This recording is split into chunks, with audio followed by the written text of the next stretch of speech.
Hey, everybody. Welcome, welcome, welcome. So glad to be here with all of you. Thank you for waiting. I know it was a bit of a delay, but I hate being late to anything, but sometimes there are things you just have to take care of. Last minute things creep up on you. So hit the like button, hit the subscribe button, hit the notifications bell. Let's have another great late night conversation. Let's go. Of the American century. I say that the century on which we are entering can be and must be the century of the common man. A radical redistribution of economic power. I mean, we know that racism is just a byproduct of capitalism. Everything would be all right if everything was put back in the hands of the people. We need a government that will make sure Americans are taken care of and organize the economy to serve the people, not the profits of a wealthy few. We now have the techniques and the resources to get rid of poverty. We got to start getting out there with the people. Get out of the movement and get to the masses. We need a government of action.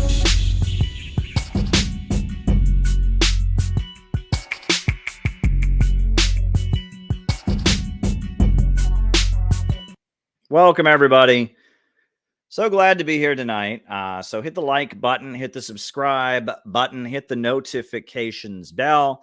This is gonna kind of be the last time you'll hear from me on this YouTube channel in a while. But I'm sure all of you are gonna come to our event, our important event in Washington, D.C. February 19th is the Rage Against the War Machine rally. I have never seen, well, anyway, I don't want to get ahead of myself, but after the rally, I will be speaking at a reception. We're going to have a great reception with music and speeches. Some very special guests are going to be there.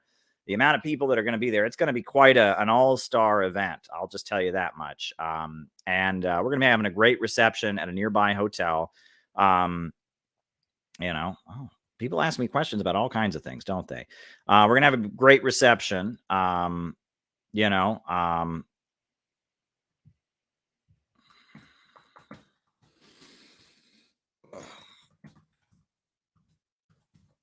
We're gonna have a great reception at a nearby hotel. We'd like to see you there. The link is down below. Just down below, you can click the link and register for the event. We've already got quite a few people registered for the event. Quite a few of our people are coming in from out of town. There's going to be musical performers, etc. So please come. And the way this works, folks, is I give my opening remarks. While I give opening remarks, super chats come in. I write those super chats down. I just wrote down the thing about the JWs, and and after that, we do the roll call. We find out who's on the other side of the camera, who it is watching. Always quite a diverse crowd of people that watch these streams. And then after that, we then answer super chat questions for the rest of the night. So if there's something you want me to talk about in the second half of the show, shoot me a super chat. That's going to be good. That is going to be good. I'll write them down and answer them in the second half of the show. That's how I do this. So hit the like button, hit the subscribe button, hit the notifications bell.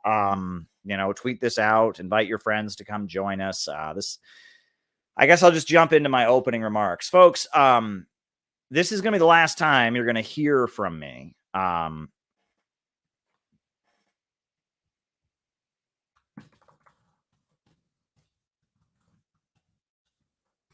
This is going to be the last time you're going to hear from me until after this Sunday, until after February 19th. I will be off of Twitter. I will be off of Facebook. I will be off of YouTube. I will not be on social media until after next Sunday, because Sunday, as you all are aware, is going to be probably the most important anti-war protest in decades. And right now, it should be obvious what's going on. And I don't know why it's not obvious to people, but there is a psychological operation. There's a psychological operation going on. They have amped up all of the tension. All of a sudden, I am seeing everywhere the allegations that are being hurled, and Scott Ritter this, and Nazbol that, and white supremacist this, and so white this, and anti-American, and blah, blah, blah, blah, blah. And they're trying to get the participants to fight with each other. They're playing up rivalries between participants, and they're stirring up tension. They're trying to stir up, one thing I will say is one of my pet peeves. Do not do this. Do not. I really have no use for people who do this.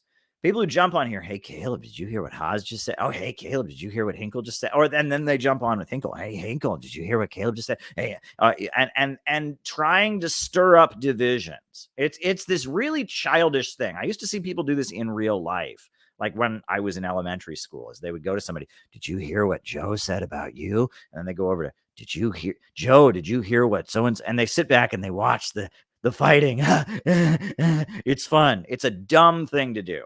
So cut it out. Quit it. We're not interested, right? And we're trying to build a real group of people that can actually get things done. But there's a lot of internet lurkers who really get a thrill out of going, oh my God, let's try to get so-and-so mad at so-and-so. Oh my God, we can get, that'll be fun. And then I can sit here and watch the two of them fight. It'll be funny. It'll be funny. And people like that, stop it. Just stop it. And I don't give it any time of day. I have had people doing that to me practically all day. I've been getting messages. Did you hear what was said by, and I don't care. And I don't even, and I can't find out if these things were really said, mind you. And in most of the cases, they weren't. One thing about Jason Unruhe, since he's not part of our universe anymore, he was so easily manipulated by this stuff. Even when we were friends, he was always running to me with, oh, did you hear this? And it's like somebody inboxed him. All it takes to stir up Jason Unruhe is somebody inboxes him and messages him something, and then he just runs with it, right? He doesn't bother to check if it's true. He doesn't think strategically, out of the movement. Yeah. And they are going all out. The troll farms are going all out with the psyops right now. They are trying to stir up division and tension among anti-imperialists. They are trying to stir up rivalry and fear, and I have never seen so much. I mean, there has just been so much of a blow up around this rally, and most of it doesn't involve me. I mean, the Center for Political Innovation, they're throwing our name into it. They're throwing my name into it here and there. But honestly, most of it has nothing to do with me. Most of it is involving all kinds of other people, and they're calling it racist, and they're calling it all kinds of things. And, it's getting old. It's really, really getting old. And, there are obviously some bots and trolls and social media manipulation going on. This is obviously a government operation, because what it's designed to do is it's designed to make you nervous. The idea is you see all this internet shit talking. People are so mean to you on the internet, and it makes you have anxiety before you go to the event. Because wouldn't you? I mean, if a bunch of people were cursing me out and calling me this and that, I would be scared to go to a place where those people might be. Right. And that's what they're doing right now. Is they're trying right now to make all of us have social anxiety before we go to this rally. That's really what they're doing. And they're working really, really hard. And the idea is to make you so nervous and you so uncomfortable, and you to see the toxicity and think some people are mad at you. They're running a complex psychological operation right now. Right. And, they're always doing this to some degree or other, but they have really amped this up. Right. They have really amped it up. And then on top of that, there are people like Jason and Ruhe, like others who can go along with it. So somebody inboxed them something, so it must be true. So they just decide to run with it. Right.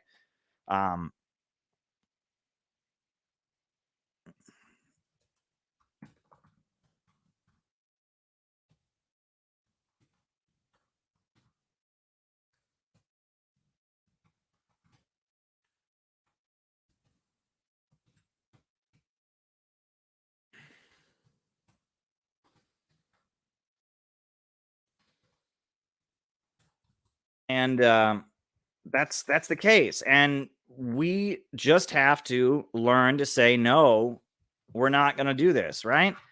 It's fine. It's fine. I've been to so many events. That I've had huge anxiety beforehand, and I get there and people who talk smack on the internet are just like, hey, and they don't say anything, right? Because people are animals on the internet. The worst parts of people come out, but in person, most people have decency. Most people treat other people with respect. Most people, have decency. So they're running a psyop right now to try and scare people out of coming to this rally, right? And it's funny because you know who I heard talking about this of all people? Dave Smith, the libertarian. I watched a video that he made representing the Mises Caucus. He described the exact same thing in the Libertarian Party, that right before their conventions, there is a whole lot of internet shit talking, and it escalates and it escalates, and then people go to the conference and everything's fine.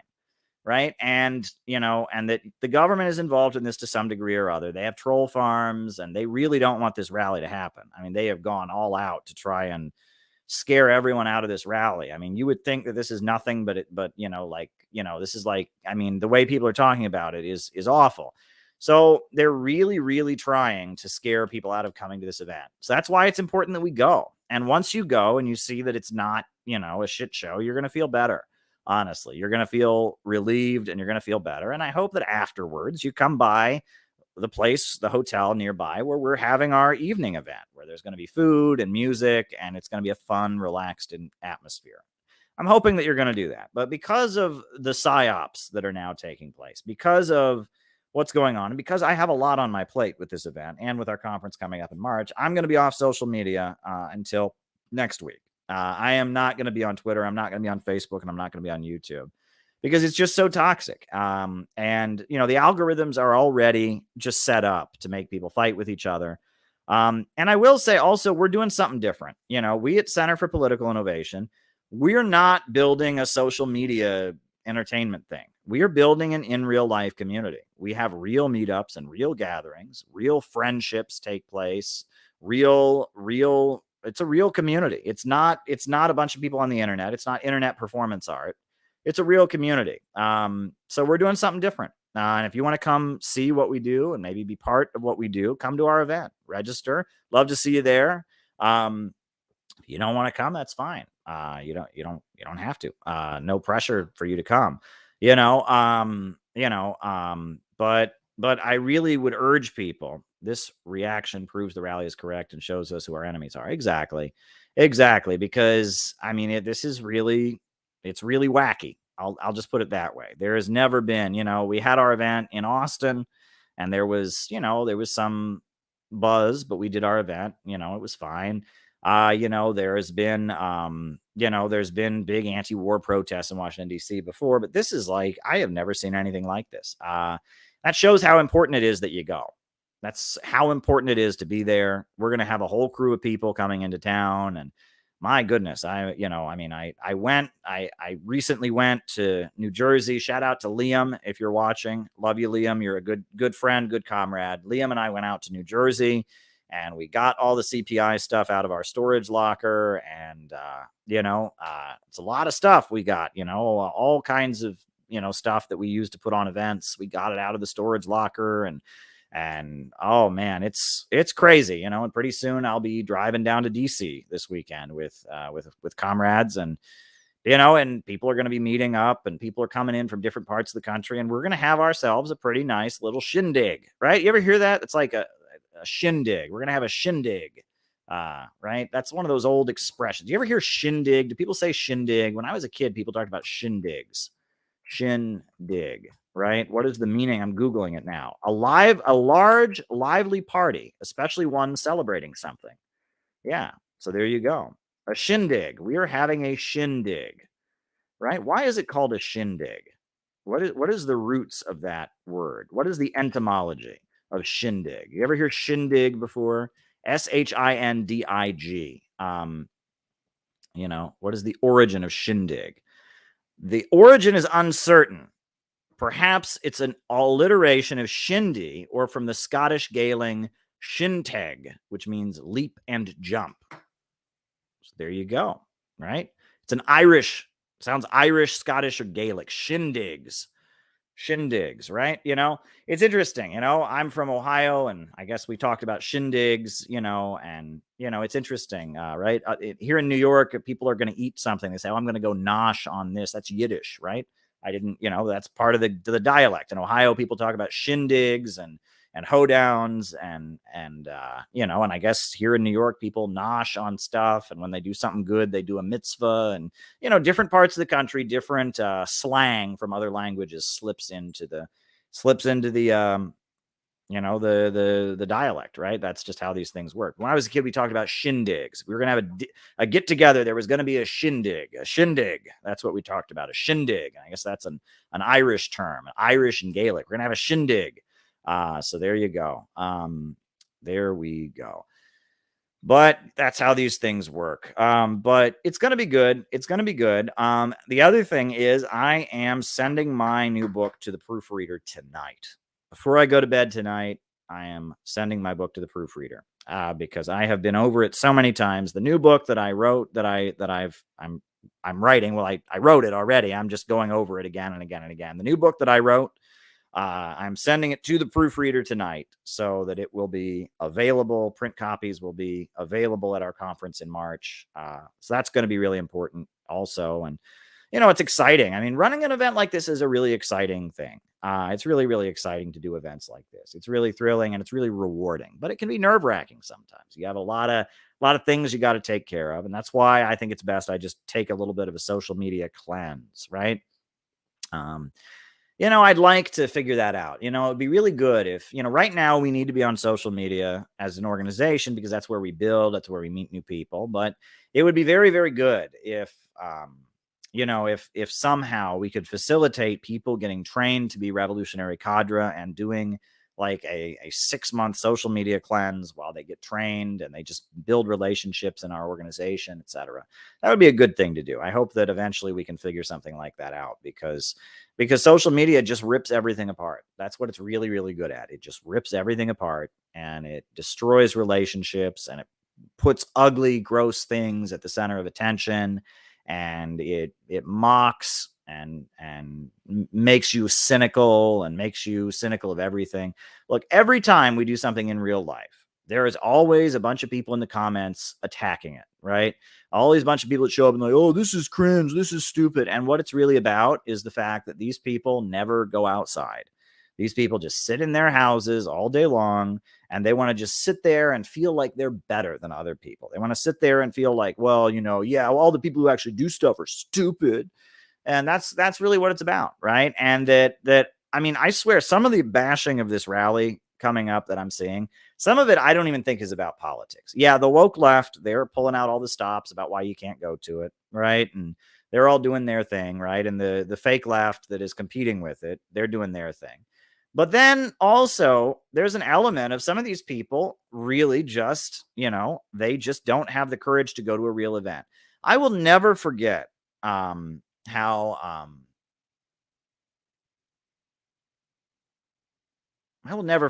years ago I met, this was what? It was when the Trayvon Martin stuff was going on. I mentioned there was a friend of mine who had like another friend of his, like an internet friend he met. And I mentioned I was going to a protest around the issue of Trayvon Martin. And this friend who was this politically correct, she did this whole thing about how that was racial appropriation because, you're not black and all of that. And it's like the black community was asking for people to go protest around Trayvon Martin. But that was just her way of feeling good about the fact that she just had too much social phobia and too much social anxiety about going. A lot of people just don't want to go to events. So thoughts on the Ohio train explosion. Oh, I got plenty to say about that. Thoughts on the Ohio train explosion, right? Have you considered offering a paid online option on Zoom? Not able to travel.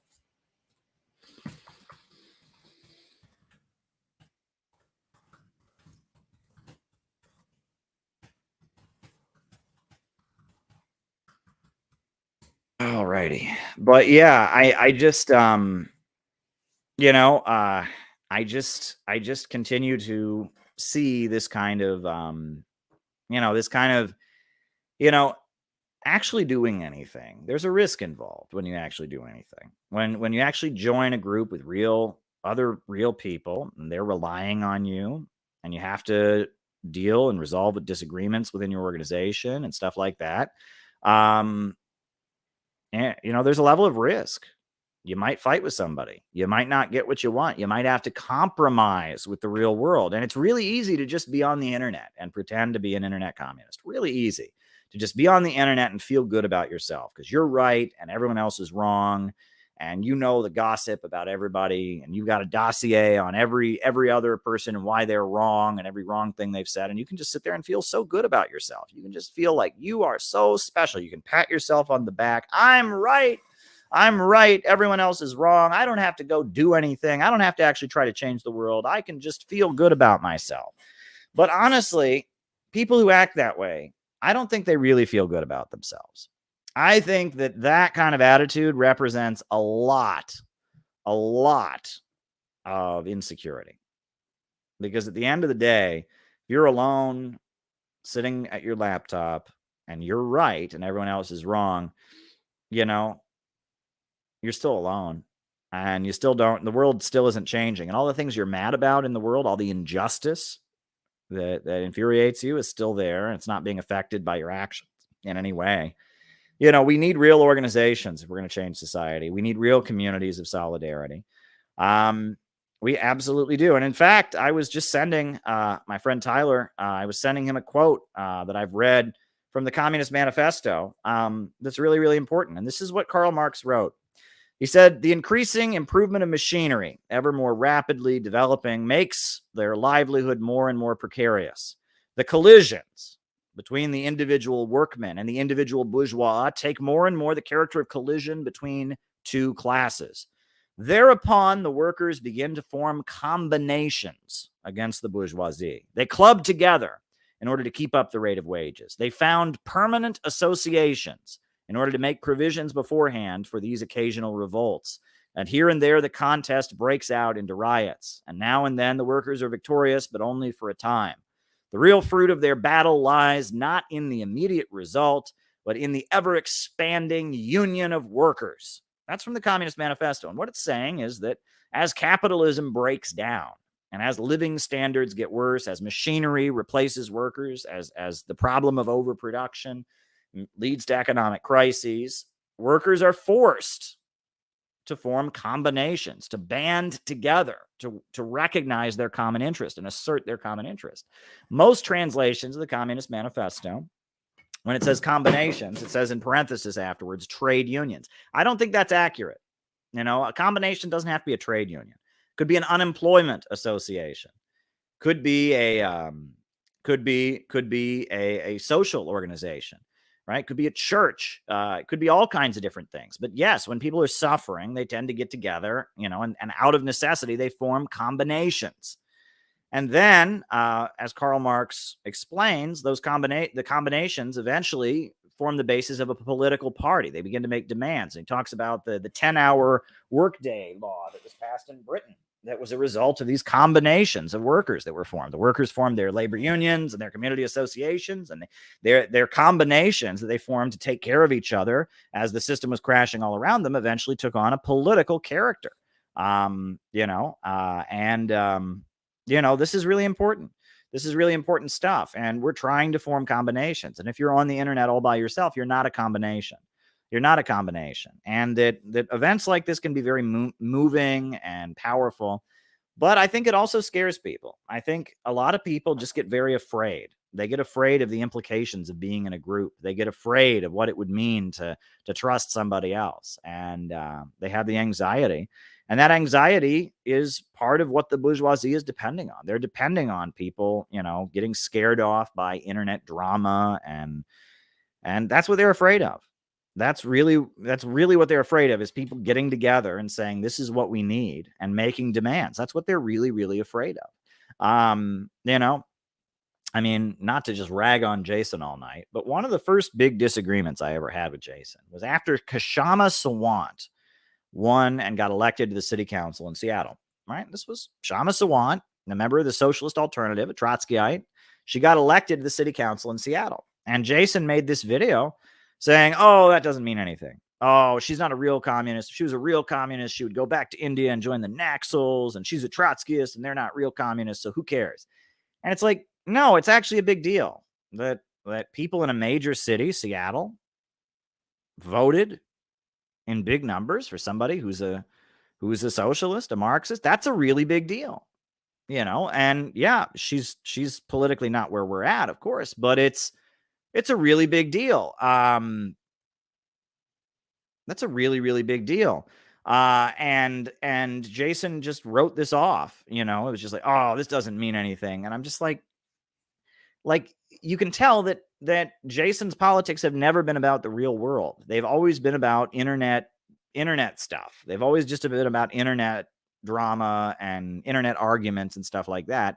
In the real world, to have a member of the city council who calls herself a Marxist, who's aligned with labor unions, that's a big deal, right? And it showed that things in the United States were changing, right? And that, it's like, you read Lenin wrote very good essays. Lenin wrote a very good essay on the 1912 elections in America. And if you read the essay that Lenin wrote on the 1912 elections in America, did he just say, oh, none of these candidates are real communists, they all suck? Is that what he said? No. I'll link you. The results and significance of the U.S. presidential elections from 1912. This is what Lenin, if he wrote about it, he explained the different forces that are involved. He talked about Eugene Debs and his movement, what it stood for. He talked about Woodrow Wilson. He talked about the Bull Moose Party. If you read this analysis of the election, it's actually, this is how communists think, right? And it's not a very long article. It's like just a couple pages, right? But he gives an analysis of the different forces in American society, right? And who they represented, the bourgeois parties and the rise of the Eugene Debs Socialist Party and the Bull Moose Party, and that he gives an analysis, and that's what Marxists do, right? It's not enough to just sit back. When I talk about kindergarten communism, that's when people just sit back and are like, well, that's capitalist, that's worker, I'm against it all, I want a revolution, man. Okay, that's like kindergarten stuff. It's like, okay, yes, the problem is capitalism, we need socialism, but how do you get there? Do you just denounce everything that exists and say what you think the answer is? No, you have to analyze the different forces that exist. You have to figure out where society is going. You have to figure out, what forces represent what. You have to understand the economy and how the economy is moving. You have to understand different parts of the country. And there's a real analysis. And if you're going to change the world, you have to,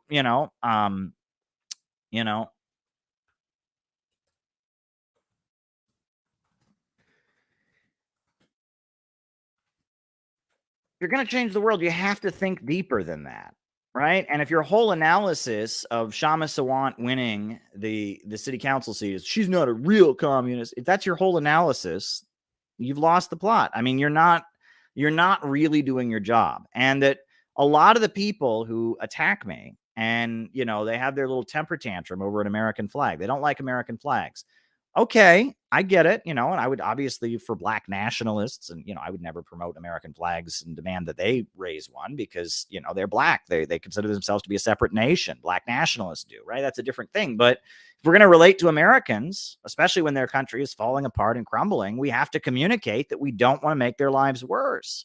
We want their lives to be better. That's what it's our job to communicate to them. And if we're burning their flag, that comes across as we want to make your life worse. We hate you. Right. So if we wave the American flag, that's a way of communicating that our movement our socialism will make life better in America. And that's what we want. Right. And again, if that's not what you want, right? If your vision of socialism is not about making America better, don't expect anyone to listen to you. Right. It's just pretty basic. If a political movement is not aiming to improve the lives of people, why should anyone join it? Right. If your political movement is not about making life better for people, why should people join it? Very few people would vote for a candidate who they believed was not going to improve their lives, was going to make their life worse. Right. It's pretty basic. People tend to vote for politicians who they think will make their life better, the life in their community better, the life of their family better, the life of their state better. That's generally what people do. So if you're trying to build a mass socialist movement, the message needs to be, here's how we will improve your lives. I don't hear that from these people, right? And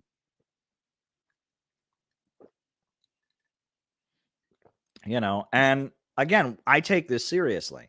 Most of the people on the internet do not take this seriously. And we have to use the internet to promote. I met all of you, and you all are awesome. There's so many awesome people here in the chat, that I'm seeing their names go by, and I met you through the internet, which is okay. I mean, you're on the internet. We're all on the internet. So we can't just abandon the internet. We can't just be Luddites. But at the same time, we have to just recognize that there's a lot of people that are chronically online, as they say, and don't aspire for anything beyond the internet.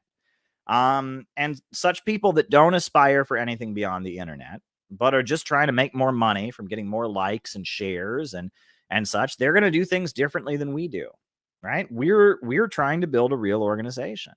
And honestly, I'm okay not having as many people watch my streams, right? I pay my bills with my job. I'm a reporter for a living. I'm not on here trying to make money. I mean, it helps to get more super chats here and there. I mean, it's always a plus, but I'm not on here to make money. I'm on here to build a real organization because I really believe in this stuff. And the values that we put out on here, I mean, the understanding of the world that I put out on these streams, that's what I'm on here to do. This needs to be out there. People need to understand the way the world works, and we need a government of action to fight for working families. We need a community of solidarity where working people can come together and fight for jobs, healthcare, and education, peace, jobs, democracy, and equality. We need to build a real organization, and I'm committed to doing that. So there you go. I mean, those are kind of my thoughts, and yeah, I'm planning to be off social media for the rest of the week. I'll probably be back on next week, and I'm also on top of that planning to at this point also planning to not stream. I'll be off social media, but I'm also planning, I'm going to send the book, my book that I've been working on for so long. I'm sending it to the proofreader tonight.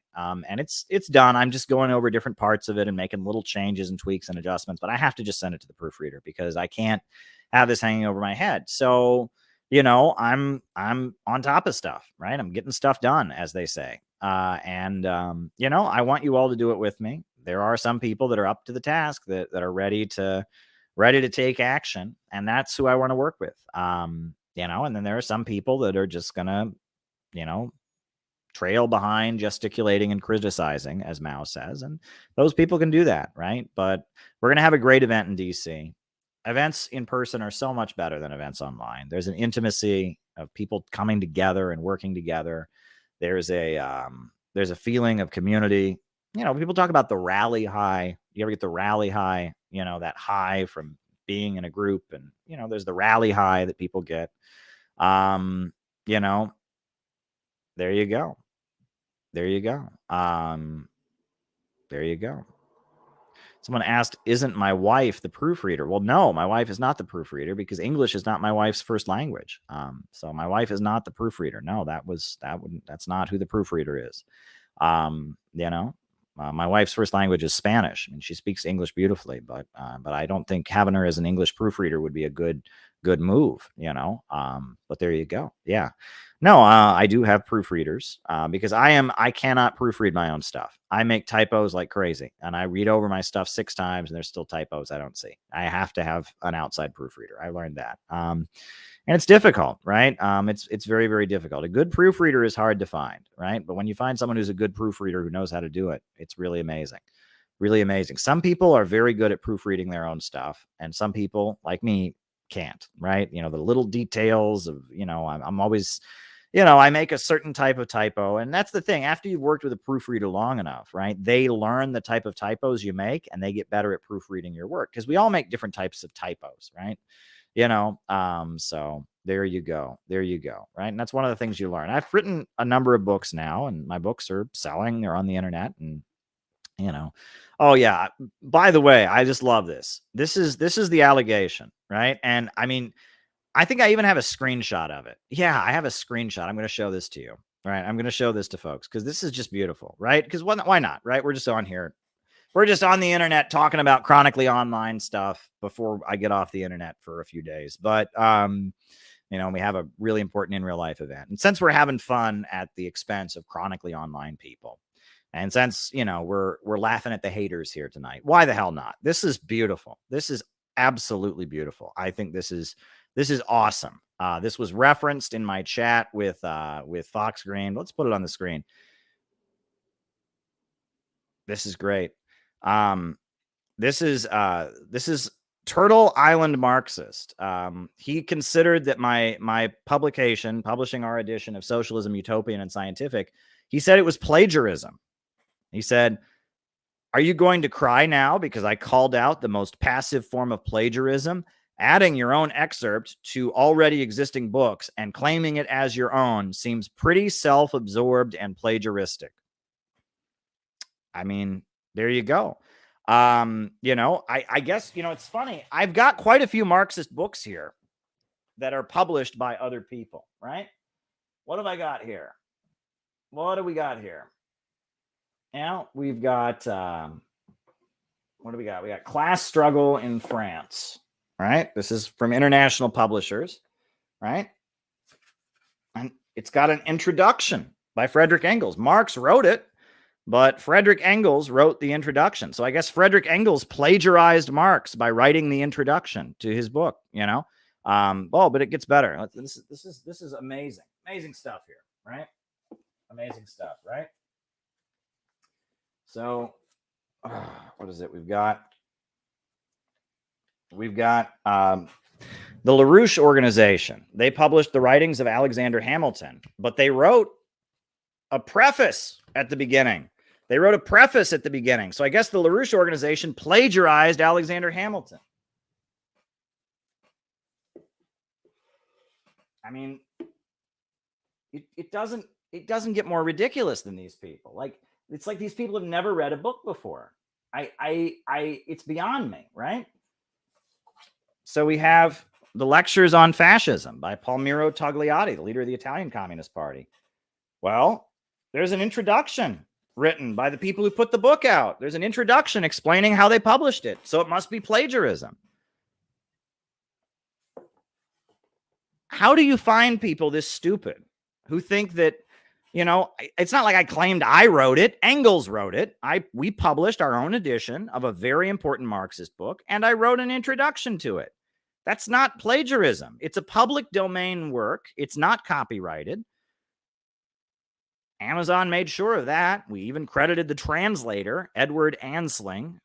We credited the translator. But somehow, how do they find people this stupid? If you publish your own edition of a Marxist book, it's plagiarism and it's self-absorbed. How is it self-absorbed?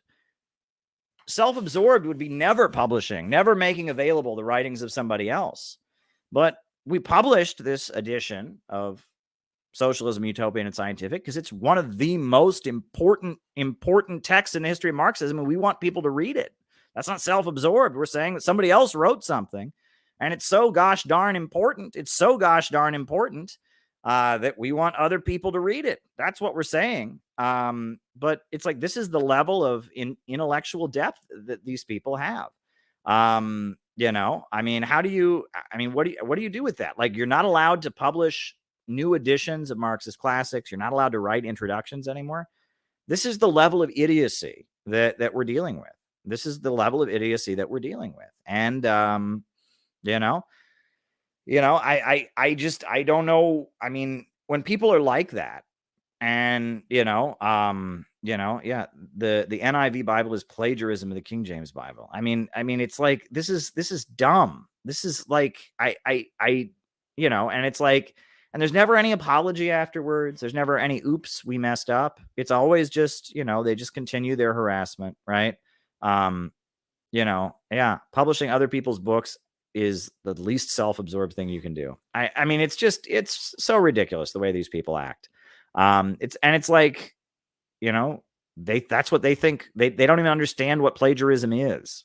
If you republish a book, that's not plagiarism. If you give credit to the author, if you follow copyright law, that's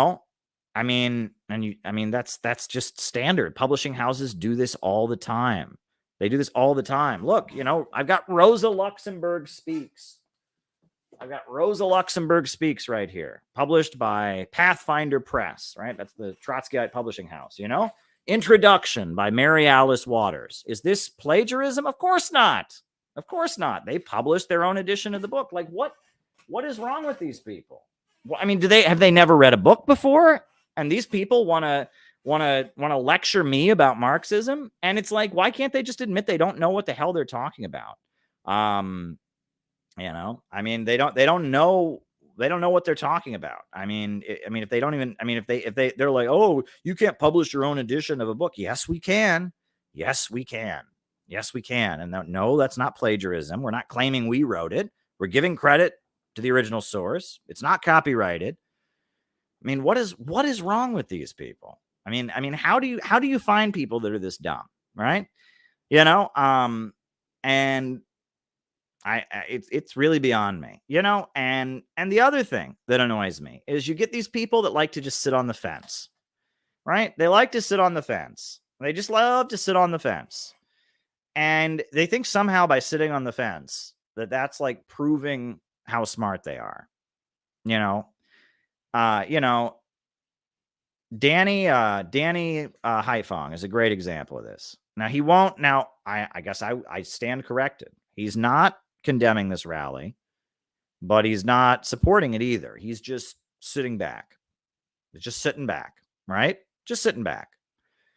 However, you know, he has repeated the claim that somehow patriotic socialism is Nazism.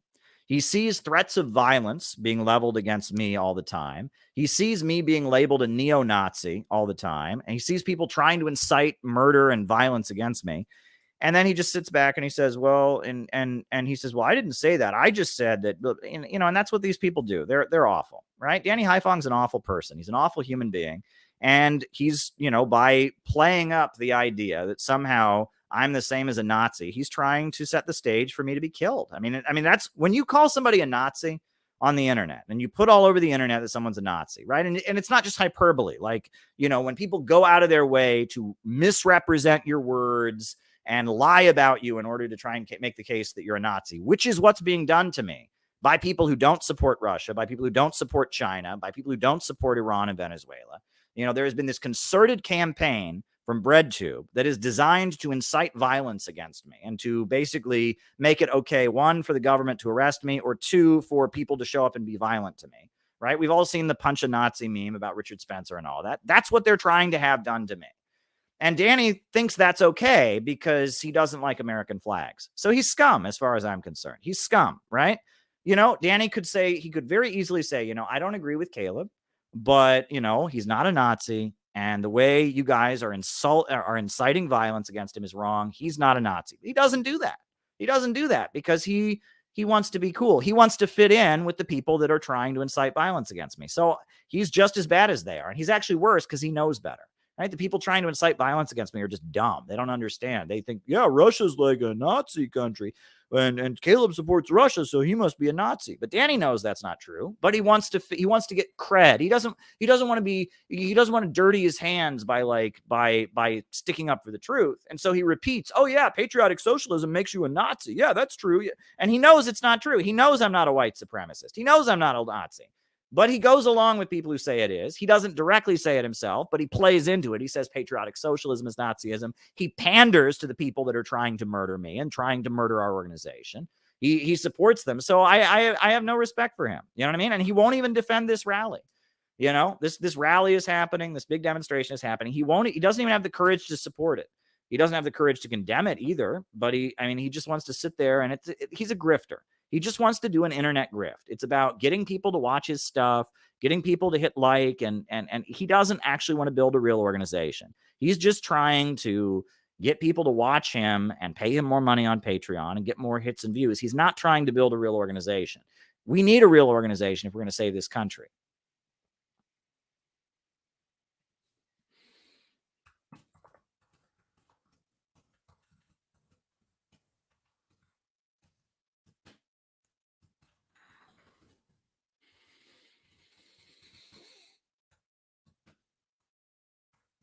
So, you know, I am very excited about our event. Our event is going to be awesome. It's going to be really, really awesome. But I am urging people to just, you know, for the next, honestly, if you can do what I've done and for the next few days get off the internet, it might be strategic.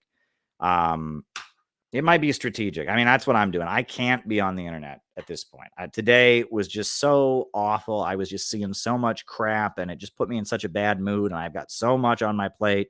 I've got a book that I have to finish here before I go to bed tonight. It's almost done. You know, I have to just go over different parts, and I've got an event to plan and a presentation to work on. And I just can't. I cannot. Right. You know, and they are doing everything they can at this point, everything they can to exacerbate the divisions among us. And it's an intense psychological operation to keep people from going to this rally, right? And they want to keep people from coming to this rally. Well, we're going to go to this rally anyway. And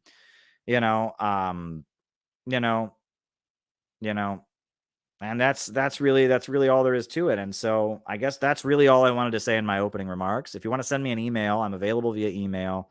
My email is calebmaupin@gmail.com. You can reach me that way. But I won't be on Twitter. I won't be on Facebook. I won't be on YouTube. I'm just tired of it, because we got to build a real organization. I want to build a real community of people to get some real shit done.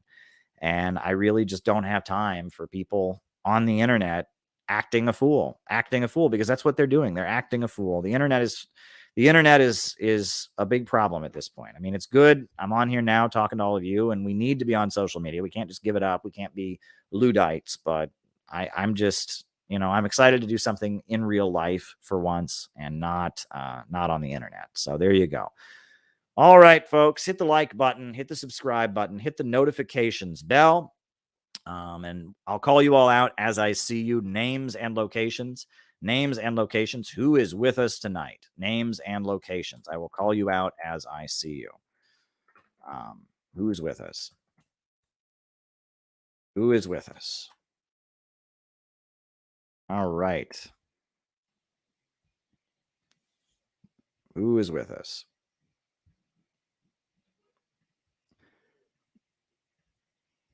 Okay. All right. We got Wendell in Philly. All right. We got Ryan in Kansas City, Luca in Madison, Wisconsin, Riverside, California, VA. We got Michael in Houston, Alex from Brazil, Rupert in England, Marcos in Venezuela, Western Illinois, Kieran from San Diego, Newfoundland, good old boy from Illinois, Mid-Missouri, USA, Zach from Seattle, Tampa, Florida, Orange County, California, West Virginia, Richmond, Virginia, CJ Meck in Chicago. We got Zach in Dallas, Raleigh in North Carolina, West Virginia, Eastern Massachusetts, Noah. Shout out to you, Noah. Good guy. Gary Curtis in Indiana. We got Mo and Danielle in Pomona, California, Heidi in Edinburgh, Scotland, St. David's, Bermuda, James in London, Bob Troy in New York, Ragin' Cajun in Texas, Portland, Maine, Emmett in Dallas, Cleveland Pirate Alex from Escondido, California, Elias from Finland, Andres from Sao Paulo, St. Louis. Very, very good. Riverside, California, Oakland, California, Tyler in Missouri is with us, Timoshenko in St. Louis, a Better America, Northern Virginia, Peter from RF. I don't know where RF is, but there you go. He's from RF. Jenny from Cincinnati, Jenny Lynn. Good stuff, folks. Good stuff. Good stuff. Good stuff. Good stuff. Oakland, California, Jamie in St. Paul. Very, very good. Very, very good. So now I'll answer a few super chats, then I'll play some music for you all. First question is, why are Jehovah's Witnesses so cultish? Well, I try not to use the word cult because it really has no meaning. And this is the first thing you need to know is that in most languages, they have a word that means small religious group, small, obscure, non-mainstream religious group. And in Spanish, they talk about sects, right? And in the Middle East, you have Christianity, you have Islam, you have Judaism, but then there's groups like the Druze, groups like the Alawites, groups like the Yazidis, and they're religions, but they're not the mainstream religions. They're like breakaways from a breakaway of an Islamic or an Abrahamic faith, right? And that you always have that. You always have small religious groups that exist that are not mainstream. And that's what cults generally, that's what it originally meant. I remember when I was a kid, I went into my church library. I went to a mainline Protestant church, and I found an old dusty book from the 1940s. From the 1940s, and it said the 4 major cults. And it said Mormonism, Jehovah's Witnesses, Christian Science, and Seventh-day Adventism. You know, and you look at that, and those are all just religious groups that were around at, you know, a long time ago that were small. They were kind of breakaways from mainstream religions. Their views, contrary to mainstream Christianity, were pretty, you know, Mormonism, you got the whole Joseph Smith thing, and Seventh-day Adventism, you got the woman who had a vision or whatever, and that their beliefs kind of diverted away from mainstream Christianity. So the term cult in English, it used to just mean sect, right? It just meant secta, right? Or you know, small isolated religious group that diverges from mainstream religion. However, since the 1970s in the United States, there's been this whole hubbub about cults and brainwashing, and that's a whole different thing, right? And that's a part of American liberal politics, where we've decided, you know, if some group is like asking you to be dedicated and give yourself to a cause, and they're brainwashing you and they're hypnotizing you, and that's all just a liberal construction. And it's really hard to define.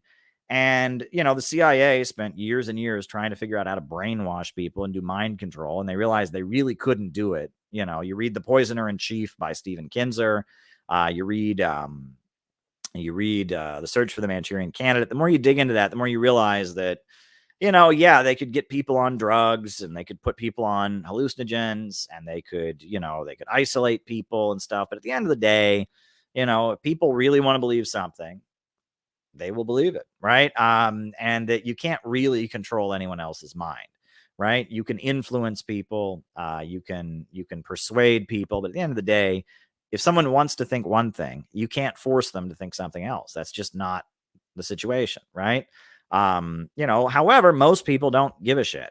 Most people are, when it really gets down to it, most people just, you know, and this is what another thing that I wish people could wrap their minds around, right? You and I, we're on here because we're interested in this stuff. We're interested in politics. You and I, we're on here and we're talking about communism because we're the kind of person that actually cares about this. Look at all these books, right? We care about this. We're thinking about this stuff. But, you know, like, most people in America who are Democrats, they're Democrats because they grew up in a family and their family were Democrats. The people they went to school with were Democrats. The people at their church were Democrats. And, you know, the people they work with are Democrats, so they might as well be Democrats. Most people in America who are Republicans, you know, their family are Republicans. The people they went to school with are Republicans. You know, the people they went to church with are Republicans. The people at their workplace are Republicans, so they're Republicans. Most people don't think about this stuff that we're talking about on here with a huge amount of depth. It's just, you know, and that's how it goes for wars too. And especially in countries where politics is more authoritarian, where going against what everyone in your neighborhood would think, you know, is a little, you know, is a bit more dangerous, right? I mean, do you think during the American Civil War, right? Do you think that all throughout Arkansas and Alabama and places like that, all the white people were getting together and saying, now, is slavery ethical or not? Is it? And having like deep, in-depth conversations about it? No. Everyone, the state believed in slavery. The slave owners controlled the newspapers and the media, and everyone they knew believed in slavery. And most white people did not own any slaves. The richest of the people in the South owned the slaves, but the slave owners, they had political hegemony, and most people that were white, they just went along with it. And, you know, it's just what everyone else is doing. Why would they think? And that's how most people are. Okay. And during the Civil War in China, do you think that, like, you know, that in the peasant farms, you know, people were sitting there and they got out Chiang Kai-shek's writings, they got out Mao's writings, they were having a big debate. Should we have KMT nationalism, or should we have the Marxism Leninism of Mao? And they like had no, they were just like, if you're in a certain area, certain neighborhood, certain family, certain community, you were on Chiang Kai-shek's side. If you were in a certain neighborhood, certain community, you were on Mao's side. Most people don't think about things, right? So with that understanding, most people just kind of go along with what's popular in the area that they're in, right? So, you know, there are ways, obviously, you know, as society has learned, and especially nowadays with social media, of convincing people who don't think very deeply about things, this is the way you should be. And if you're not the kind of person who really wants to dig into stuff, if you create an atmosphere where people are surrounded by people that have one view, most people will more or less accommodate to that view, because the way you see yourself as a person is very heavily influenced by how other people see you and how you interact with other people, right? So if you're in a country and Islam is the main religion, right? And, there's a really good chance that after you've been there for a while and after you've been surrounded by that, and you're going to become a Muslim, right? And if you're somebody from a Christian background and you're in a country that's really, really Christian and you're just completely surrounded by Christian people, there's a good chance that after a while you're going to become Christian. So, as far as quote unquote brainwashing, that's really all that the CIA and all of their research, Search for the Manchurian Candidate, Edgar Sheen, Coercive Persuasion, that's all they could discover, was basically people conform to the environment that they're in. However, there are some people, if people really care, right? If you're a person who really cares about your religion, you're a really dedicated Christian, and they airdrop you in a Muslim country, you're not going to convert because you really care. But most people don't really care. So if you airdrop a Christian who doesn't really care into a Muslim country, yeah, give them 3 or 4 years and being surrounded by other people, they'll convert, because most people don't care. But the people who care, you can't change their minds. People who really care, you can't change their minds. That's what you need to understand there. So as far as Jehovah's Witnesses, my understanding is that they were the Watchtower Bible Society. And they started in around the time of World War I, 1914, 1912, something like that. And it was a reinterpretation of the Bible. And they have beliefs that diverge from mainstream Christianity. One thing that they argue is that every Christian should be a priest. They don't believe in a formal clergy, right? They believe every Christian should be, that basically, if you're a Christian, you should be a full-time Christian, right? They don't believe that there is a priesthood or a clergy, and then there's other people. They don't believe in a heaven or a hell. They interpret the thing in the book of Revelations about there'll be 120,000 people that are still alive. They argue that those are the people that will never die, and they argue that there's no heaven or hell. But after heaven and after the end of time, the Garden of Eden's restored, and then the good people get brought back to life. They don't believe in blood transfusions, and that's why they're illegal in Russia, because they don't believe in blood transfusions. And in Russia, Jehovah's Witnesses, if your child needs a blood transfusion, they won't give it to them. So they're illegal in Russia for that reason, because, children have to get blood transfusions, to deprive a child of medical care, right? But they strongly believe that, you can't have blood transfusions. I'm trying to remember what else. It's a religious group, right? And they're different from other religions. They're a more sectarian and a more fanatical wing of the Christian faith. And they knock on your door and they try to, give you the Watchtower magazine and whatever. I mean, they're around. And I believe, in Germany, they were heavily persecuted by Hitler because they don't salute flags, because they believe you should have allegiance only to God. So they don't stand for the Pledge of Allegiance. They don't do stuff like that.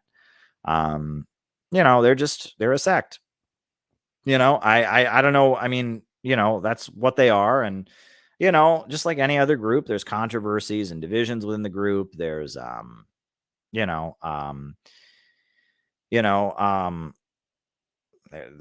don't know, there's controversies and divisions within the group. There's scandals. I'm sure there's been leaders of the group that have done bad things over the years, but it's just a religious group. One thing I will say about them is they will talk to you for hours, right? They are really happy to talk to you.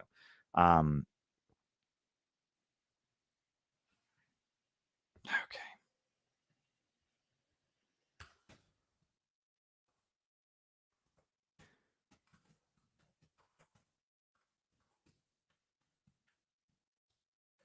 All right. And they will talk to you for hours, right? About the Bible and what they believe, etc. However, Mormons won't talk to you about any of it. Mormons, they just want to tell you that Mormonism is a great religion. We're a great church. Come and join our church. It's really fun. And they don't want to talk to you about any of it, right? The beliefs you don't learn until you've already kind of socially bonded with them. It's more of a Masonic model where you don't learn everything. You learn a little bit as you go on in Mormonism. Whereas Jehovah's Witnesses, they'll knock on your door and they will play 100 questions. They will answer every question you've got. And it's a different approach, right? The Mormons have a more of a Gnostic approach in their preaching.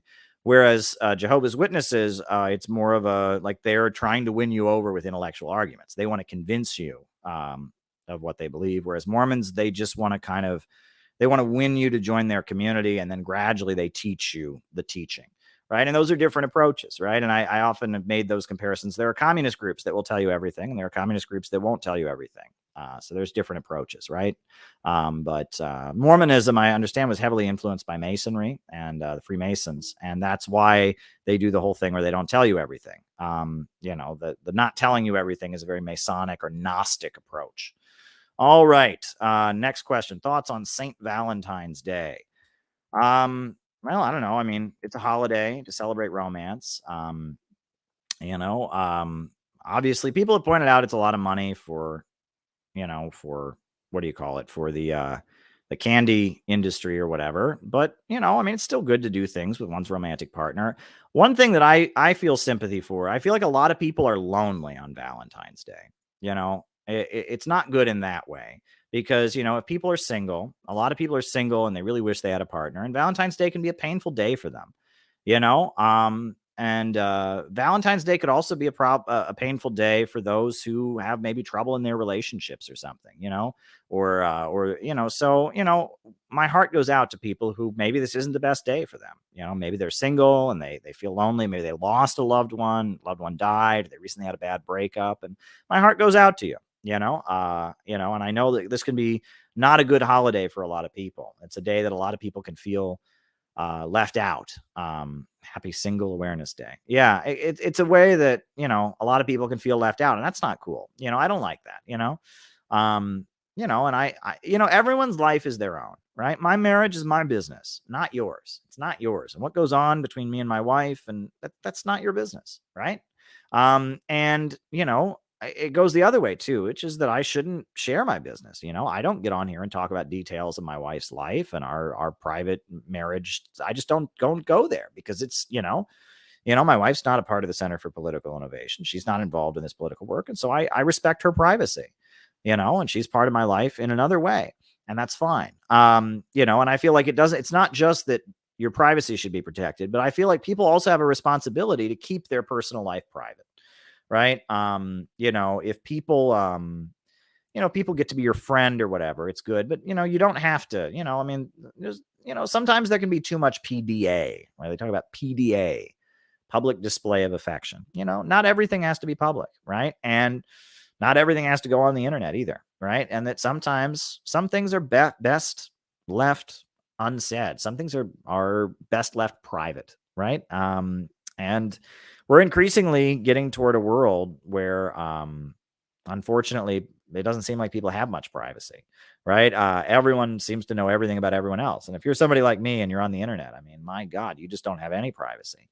But that's how these things work, but we're increasingly, becoming a society with less and less privacy. And that's just the reality of the situation we have to face. But, I do think that it's important. I didn't really go anywhere today. My wife and I observed and celebrated Valentine's Day another day, but I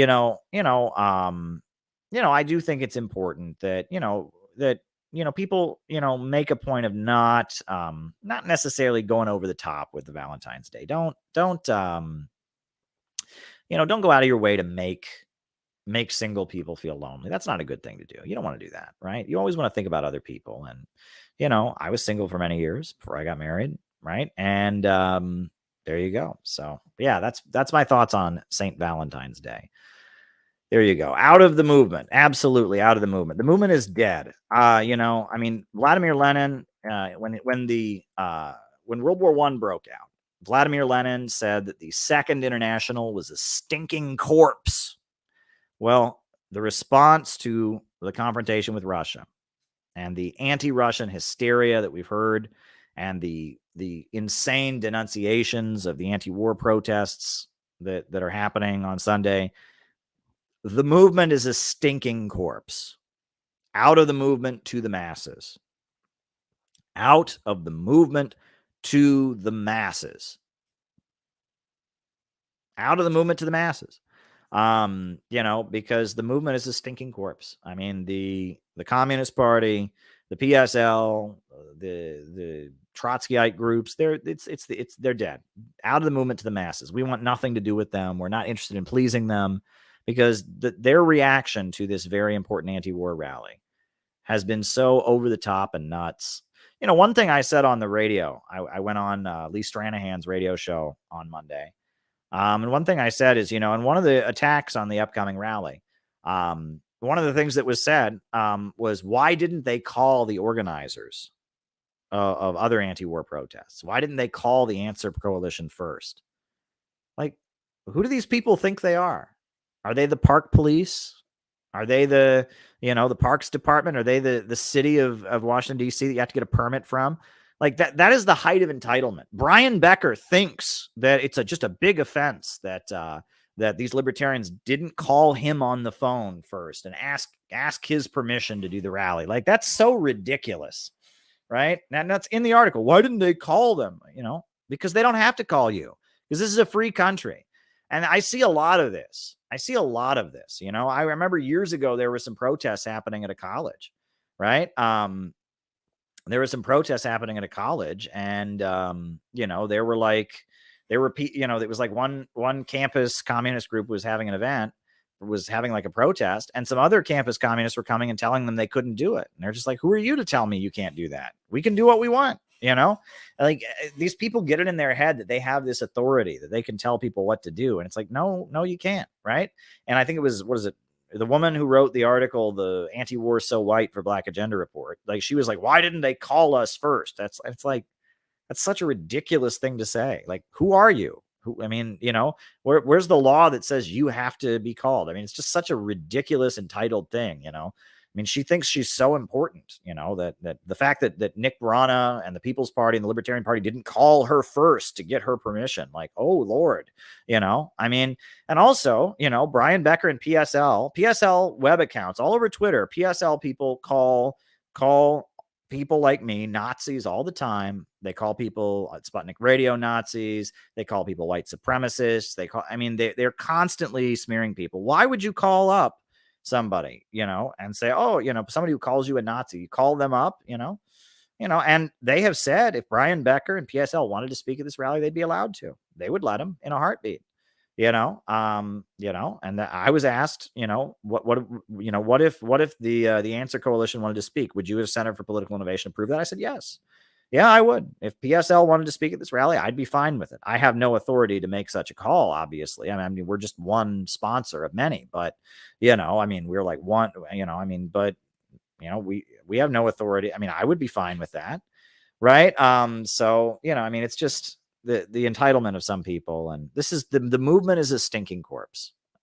Stop trying to please internet leftists. You will never please them. No matter what you do, you will be a Nazi. You're a Nazi. You're a white supremacist. You're like totally fascist, man. Like, they're just so stupid, right? And just like they said that, that my republishing Engels is plagiarism. You will never please these people, right? You'll never please them. So stop trying to please them. You cannot please these people. No matter what you do, you're racist, you're sexist, you're transphobic, no matter what you do, you're bad. You're bad, and that's how they feel good about themselves. And, so just, just ignore them, out of the movement to the masses. Someone says there are proposals among top Russian economists to create a digital Gosplan, or a planned economy for Russia. Did you hear about it? Well, no, but it doesn't surprise me. Because at this point, Russia's economy is heavily centered around state-controlled oil and gas. They subsidize the industries, the industries like titanium and manufacturing and stuff, and a lot of the Russian economy is heavily subsidized by oil and gas revenue. So they could very easily plan the economy. So I'm really glad to hear that, and it sounds like that would make sense, So there you go. There you go. I mean, and Russia, that's how Putin fixed the economy. They had libertarianism in Russia in the 90s. They had free market policies. They auctioned off the country to the highest bidder, and it was a disaster. And then the way Putin fixed the economy was by reasserting state control over oil and gas. So there you go. All right. Thoughts on the Ohio train explosion? Well, as far as the Ohio train explosion, look, our railway system in the United States is falling apart and crumbling. The railroad unions have said that this is an issue of understaffing, that the railroad unions are hiring as few workers as they possibly can, and they don't have enough workers there, and that's leading to derailments. We've already had over a dozen derailments that have happened just this year. I mean, since the beginning of the year. And this one resulted in deadly chemicals. Now, the reason deadly chemicals are transported by railway is because that's safer, right? You don't want semi-trucks driving down the highway with deadly chemicals. There's way more car accidents than there are train derailments, okay? But at the same time, the American railway system is in disrepair. Look at China. Their railway system is amazing. For a developing country, it's amazing. They're doing amazing things, but the American railways are falling apart, and, they're falling apart, and, they need to be rebuilt. We need infrastructure. And that Biden talked about infrastructure. Every speech that Biden gives, he talks about infrastructure. Trump said he talks about infrastructure. They all say they're going to fix up. They're going to fix up the infrastructure of the country, but it doesn't happen, right? It doesn't happen, right? The country's still falling apart. None of them have the political will to do what needs to be done. None of them have the political will to actually just fix up the economy. And that's what the Center for Political Innovation, in our 4-point plan, we call for state-led mobilization to rebuild America. None of them have the will to do what Roosevelt did and just hire the unemployed, put them to work, and rebuild America. None of them have the political will to do that. They pass an infrastructure bill that has a lot of money in it, but nothing gets done. Nothing gets done, right? And that's a problem. Right? We need a mass mobilization to rebuild the country. All right, I got a few more super chats, but before we do that, I'm going to do a music break just because, right? I like to do communist music on here, so why not? We're going to do, this is a Canadian communist song called Arise Proletarians, a favorite of mine. It's from the Canadian Cultural Workers Association. It's Cardew adjacent. It's not Cardew, but it's Cardew's wing of politics, his wing of politics. Arise Proletarians. So arise, proletarians, lead the way. War is raging every day. We have no fear of the enemy with our Communist Party. Proletarians of every land, under one banner we take our stand. And with an iron hand we'll overthrow the bourgeoisie. So arise, proletarians, lead the way. War is raging every day. We have no fear of the enemy with our Communist Party. Take up the proletarian task to slash the enemies of our class. Revolutionary violence is the path of the working class. So arise, proletarians, lead the way. War is raging every day.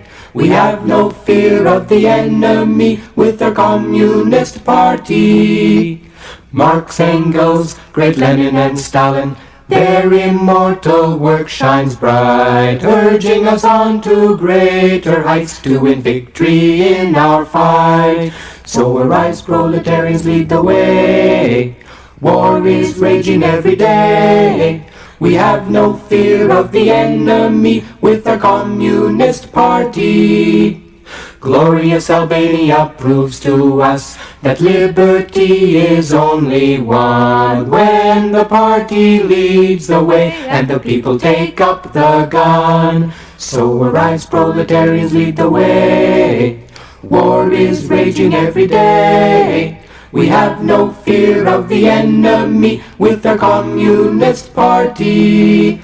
On Canadian soil a red flower blooms, for here we build our great party. To liberate our country we must make the rich pay. So arise, proletarians, lead the way. War is raging every day. We have no fear of the enemy with our Communist Party. CPCML is our party, we'll defend it with our very lives. Comrades, hearts beat in unity, and we fear no sacrifice. So arise, proletarians, lead the way. War is raging every day. We have no fear of the enemy with our Communist Party. Keep dictatorship of the proletariat and class struggle firmly in mind. Follow revolution's path and we'll liberate mankind. So arise, proletarians, lead the way. War is raging every day. We have no fear of the enemy with our Communist Party. Glory to Marxism, Leninism, and proletarian internationalism. Long, long live communism, the future belongs to us. So arise, proletarians, lead the way. War is raging every day. We have no fear of the enemy with our Communist Party. So arise, proletarians, lead the way. War is raging every day. We have no fear of the enemy with our Communist Party. All right. I love how they say communist with a Canadian accent. Communist, right? It's Canadian. Communist, right? That's like a Canadian accent kind of. But yeah. You know, I like to play communist music on here. So, all righty. Let's do a couple more super chats. We got a couple more to get through. Have you considered a paid online option on Zoom for those not able to travel? No. The reason for that is we want to have editing ability. Who knows what could happen in events. We want to have the ability to, if somebody comes and does something stupid, we can edit it out of the video. And on top of that, we want people to actually come, right? And if people can just come online, then people just be like, oh, I can just come online. It's an experience. Coming to the event, being there, being part of the event is an experience. We want you to come and do that. There will be video afterwards. There'll be very high quality video online of our events afterwards. We always do that. But we want you to be there. We don't want people to just watch the stream on the internet. And the streams are often very low quality, right? Because it's live, right? It's just, it's like you got the laptop pointed somewhere and it streams, That's often what streams are, whereas we want to have a very high quality video, that we have that comes afterwards. So, we are heading to the West Coast this summer. That's the aim, right? Right now, right now we're doing DC. We'll be in DC on Sunday, and then we'll be on DC at the end of March. We're having March 25th and 26th. We're going to be in DC. And then after that, it looks like we're going to do something on the East Coast, probably in the Pacific Northwest. Details will be worked out soon. So that'll be very exciting. Very, very exciting. So details for that coming soon. One thing at a time, folks. But it looks like, this summer we're heading out to the West Coast again because the West Coast is in need of a good conference. And there's some great organizers out there, some really good folks in the Pacific Northwest who work with CPI, some great folks in California too. So we need to just have an event on the West Coast, right? We're doing stuff on the East Coast. We've done stuff in Chicago before. We've done stuff in Austin before. Somebody wants to do something in the South. They want to have a Southern regional conference. I think that would be cool. I would like to do something in the South. I've got people messaging me, about ideas for a Southern conference. Louisiana, I think, might be good. Maybe Northern Florida, maybe the Florida Panhandle. We could have an event like in the Panhandle. I think that'd be pretty cool to have an event in the Florida Panhandle. But there you go. All righty. Someone says, I think LaRouche was on to something about Britain. Well, I think it's about Atlanticism. It's not about Britain. It's not like something magical about the geographical place. It's just that Britain was the first major imperialist power. And that the economics of British free trade capitalism was it was the economics of the Roman Empire. You talk about Atlanticism. You read what Henry Carey wrote about the English system. You read what Lenin wrote in Imperialism, the Highest Stage of Capitalism. He's basically explaining how this method where you hold back development and maintain a monopoly by impoverishing the world. The British bankers and the British monopolists were the first to do it, and they really pioneered it. And that their culture was heavily impacted by it. And I talk about this. It's not a coincidence that Jack the Ripper, that was the first serial killer in human history. 1888, Jack the Ripper showed up. Never had anyone seen anything like that. Right. This was a thing, and it actually doesn't happen that much anymore. It's a little bit weird. Our culture has changed or whatever. And now we have mass shooters who shoot up schools. But in 1888, in the East End of London, there was some awful dude, he would hire prostitutes and cut them up into a bunch of pieces. It was Jack the Ripper, right? And he was like being sexually aroused by murdering these prostitutes. That happened. That had never happened before, right? All over the world, there had been murders before, there'd been crimes, but that kind of sexualized murder of women had never taken place before. And it was just the beginning. Obviously there was all kinds of serial killers, Ted Bundy and John Wayne Gacy and all kinds of stuff like that, right? But Jack the Ripper, that case was a particularly new thing, and it was related to the culture that Britain was developing. In a lot of ways, Britain was developing a very, very militarized culture.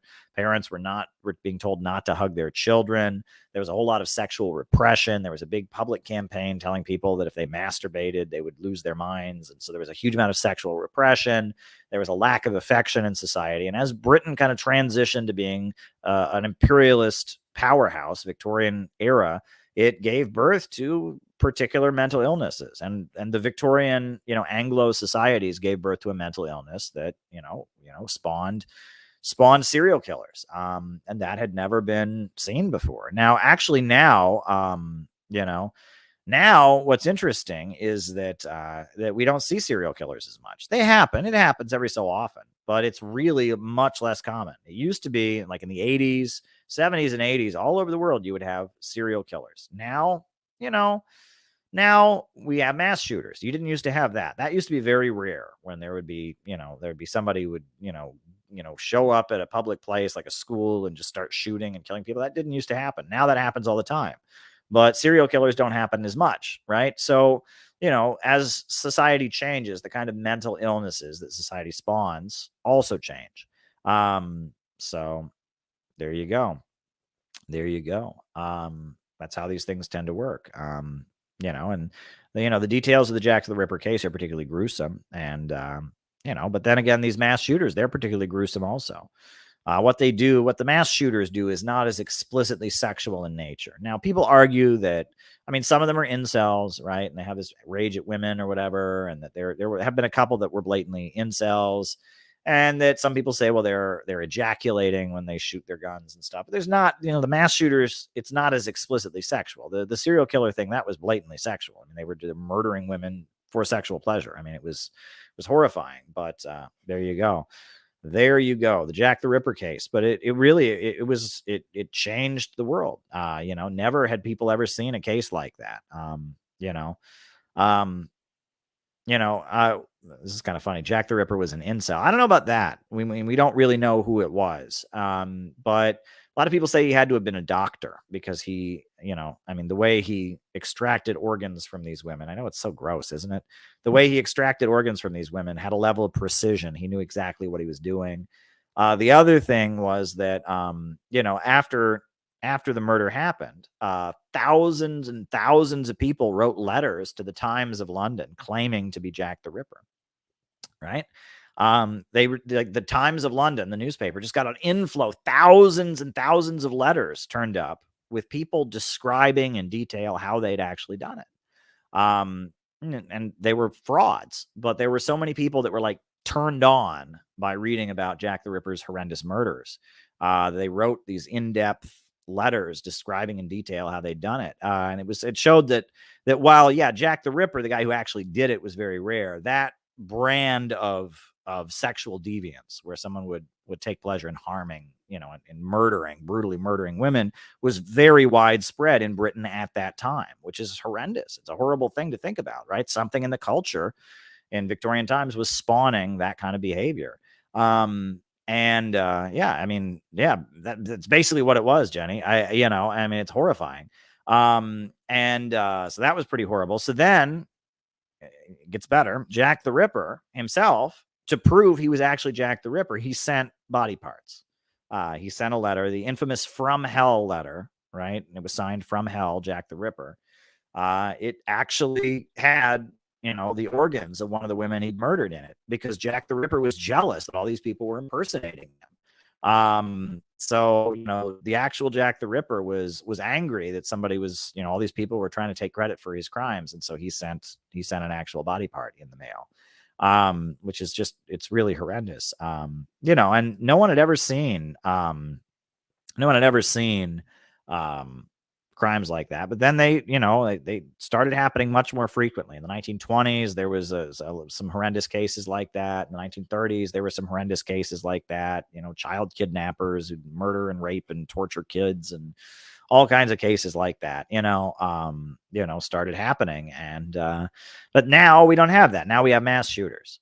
So there you go. Now, as far as the whole person who said that Jack the Ripper was an incel, I mean, who knows what Jack the Ripper was motivated by? And there's all kinds of theories. There's people that think it might have been a woman, right? That's a really common theory, right? That it was a woman who was angry at the prostitutes, or something. And it wasn't a woman, it was a man. There's people who think it was, there's all kinds of crazy theories about Jack the Ripper, but the idea that he was a member of the British royal family, that seems to be pretty substantiated, right? That the royal family, there was something to do with the royal family going on. There's a lot to that. I don't know the details of that, but that's pretty substantiated. There's a level of evidence that indicates the royal family. It was like somebody who had it was like a relative or something, that there's a lot to that theory. But again, I don't think that's completely proven either. But the other thing is, when people say he's an incel, who is an incel? Pretty blatantly an incel is the Phantom of the Opera. I mean, that's fiction, of course, but if you look at the Phantom of the Opera, what is he? He's a guy who is deformed, so he can't get a woman, and so he murders people and torture, and goes on. I mean, he's an incel. I mean, he's completely an incel. The Phantom of the Opera is an incel. I mean, he is the ultimate incel, the Phantom of the Opera, right? I mean, it doesn't get more incel than that. Right. The Phantom of the Opera, he's ugly or whatever, and he wears a mask to cover up how ugly he is, and he's angry at women because they won't love him because he's so ugly, and so he kidnaps and lights things on fire and kills people. And I mean, he was. It's more blatant than that. So there you go. But anyway, this is a strange stream. We're talking about wild stuff here tonight, but that's okay. Next question. Whoa, what is the most significant names among the ruling class in terms of dominance, e.g. Rothschild? Well, this is an interesting thing, right?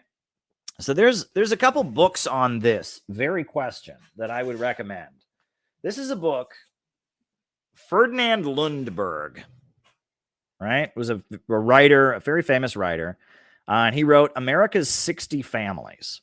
And this is a pretty old book, right? It's not a new book. It's a pretty old book, but it kind of gives you an example of who the richest people in America are. Ferdinand Lundberg, he wrote America's 60 Families, the golden dynasties and their treasure, Ford, Fisher, Chrysler, the DuPonts, so there's America's 60 Families. That's a good place to start.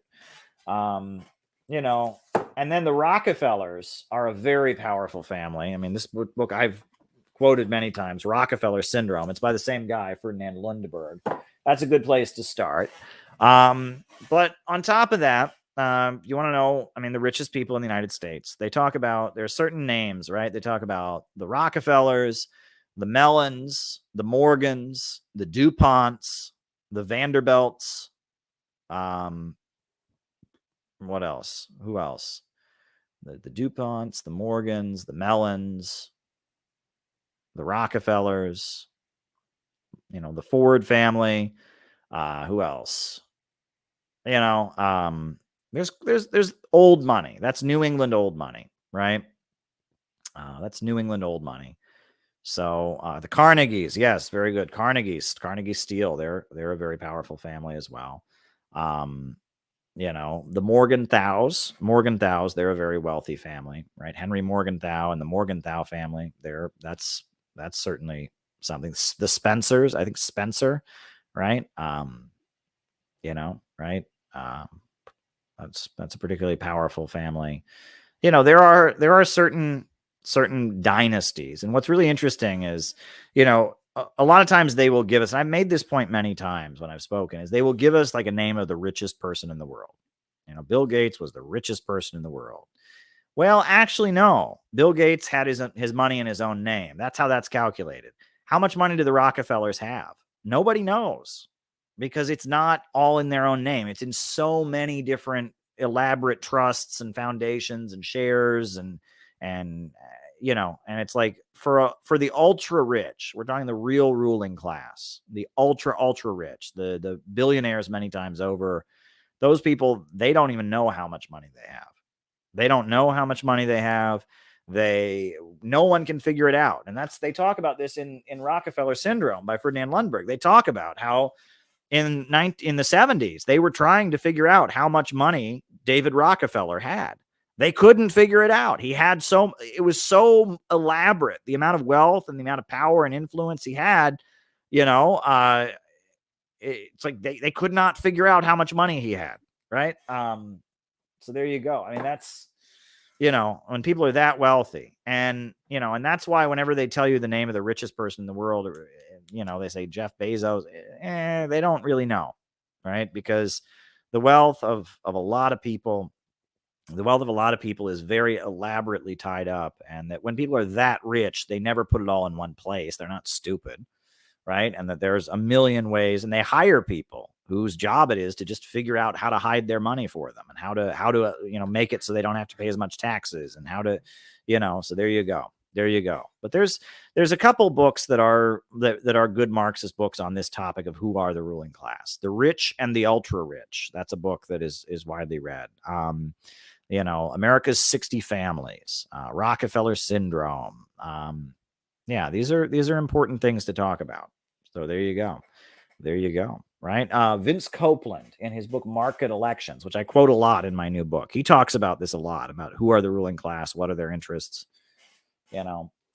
This is important stuff to talk about. It's important stuff. So very good question. And the last question I've got, unless people have more super chats, if people got more super chats, send them now, because if not, I'm going to end this pretty soon. If people have more super chats, by all means, send them my way. The last question I've got here is about Shostakovich and Soviet officials. I haven't studied it in depth, but my understanding is that people project a lot of anti-communism onto Shostakovich just because that's convenient. My understanding is the Soviet Union, they loved Shostakovich. His music was promoted. It was considered to be, the crowning achievement of the Soviet Union. And my understanding is that when you study music history and stuff in college, they constantly try to tell you, well, this is the part where he's like, this is supposed to be, Shostakovich subtly criticizing Soviet society or whatever. And it's all projection. There's no evidence of that. Right. Now that's my understanding. Maybe I'm wrong, but my understanding is that there is a huge effort to try, because look, he was good. He was a good musician. Right. And the attitude that these people have is like, no good person could ever be a communist. Right. My thoughts on Michael Jackson. All righty. All right.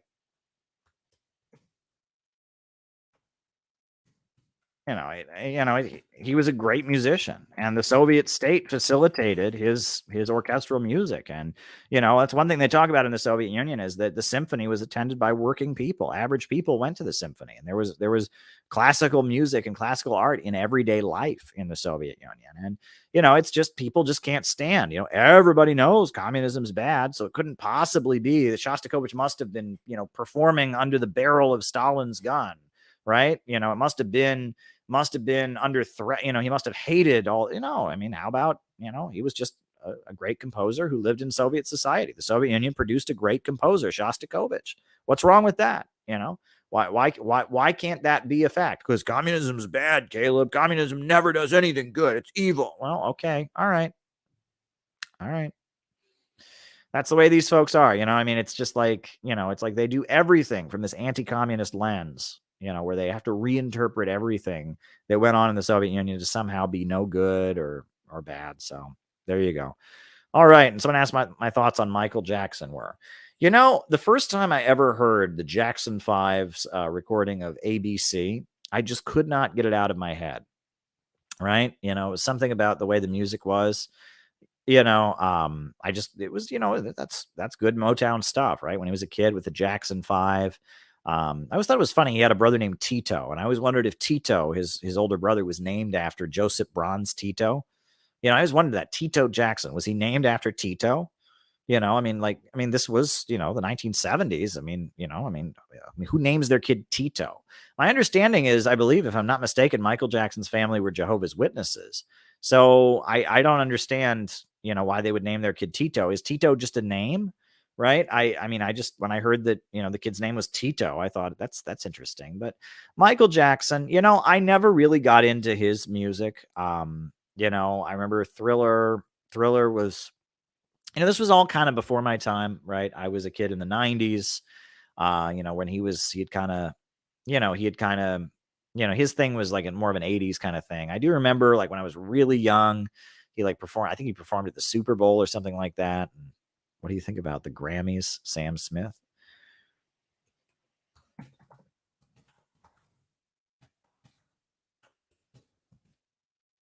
But, and I think when I was like really little, I remember watching him perform at the Super Bowl or something like that. But, then the other thing that I remember is when he was on trial for child molestation, the Workers' World Party defended him.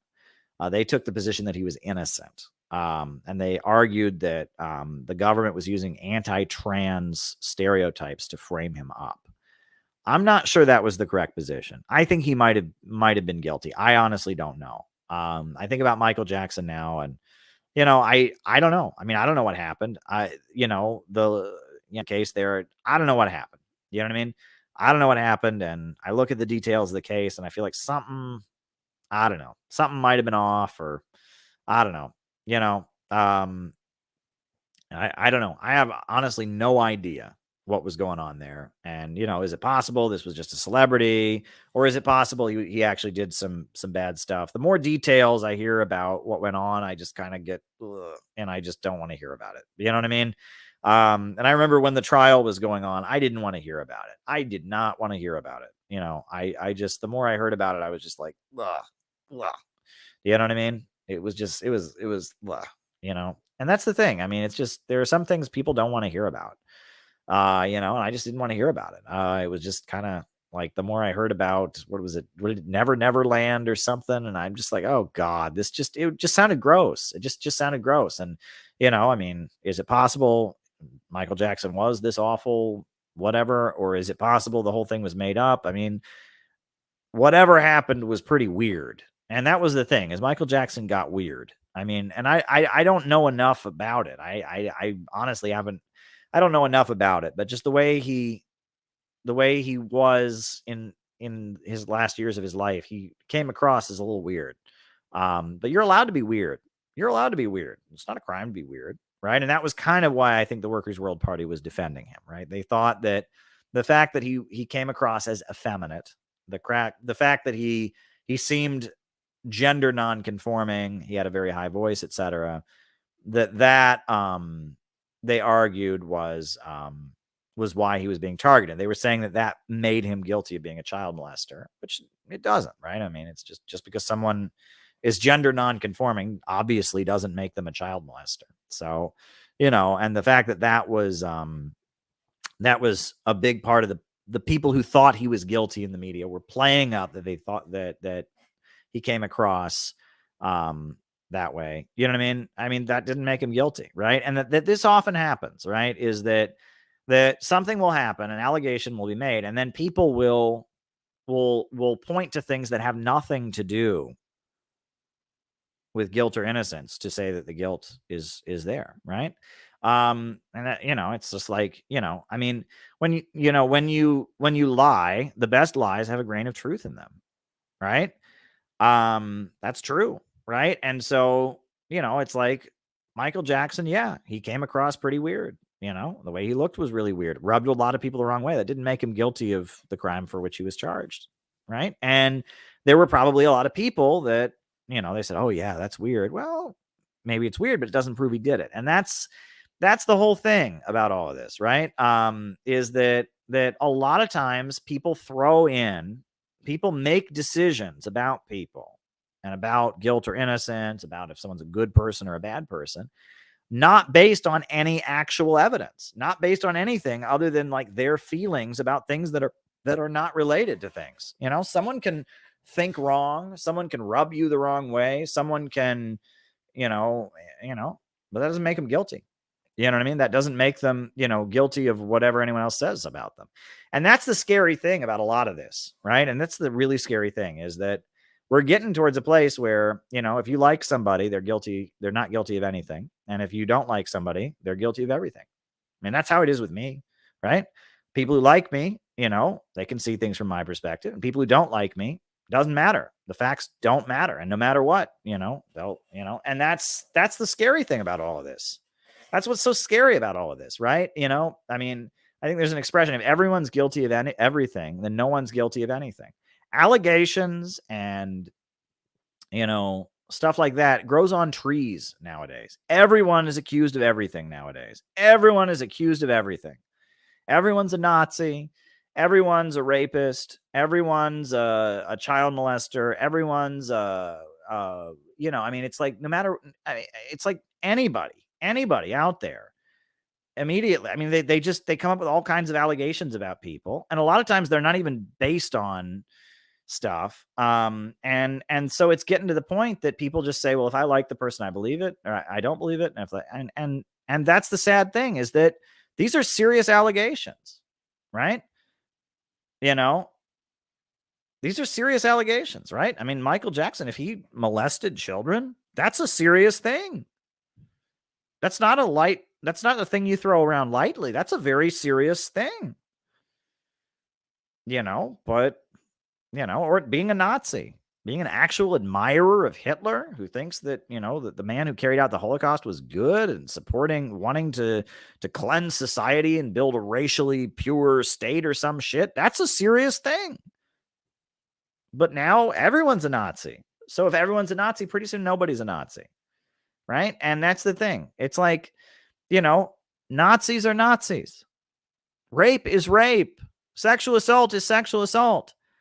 But there's so much bullshit that is not Nazi, is not rape, is not sexual assault, and it gets all confusing. And so actual Nazis and actual sexual assault and actual rape gets put in the same place as all this bullshit, right?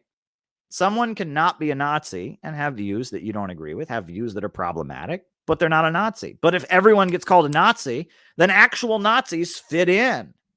They fit into the same. It's like, oh, you're a Nazi. Yeah, everyone gets called a Nazi. Well, no, that guy's actually a Nazi. Okay, but you called him a Nazi because he didn't put pronouns in his bio. And so pretty soon no one's a Nazi. And that gives actual Nazis a place to hide, right?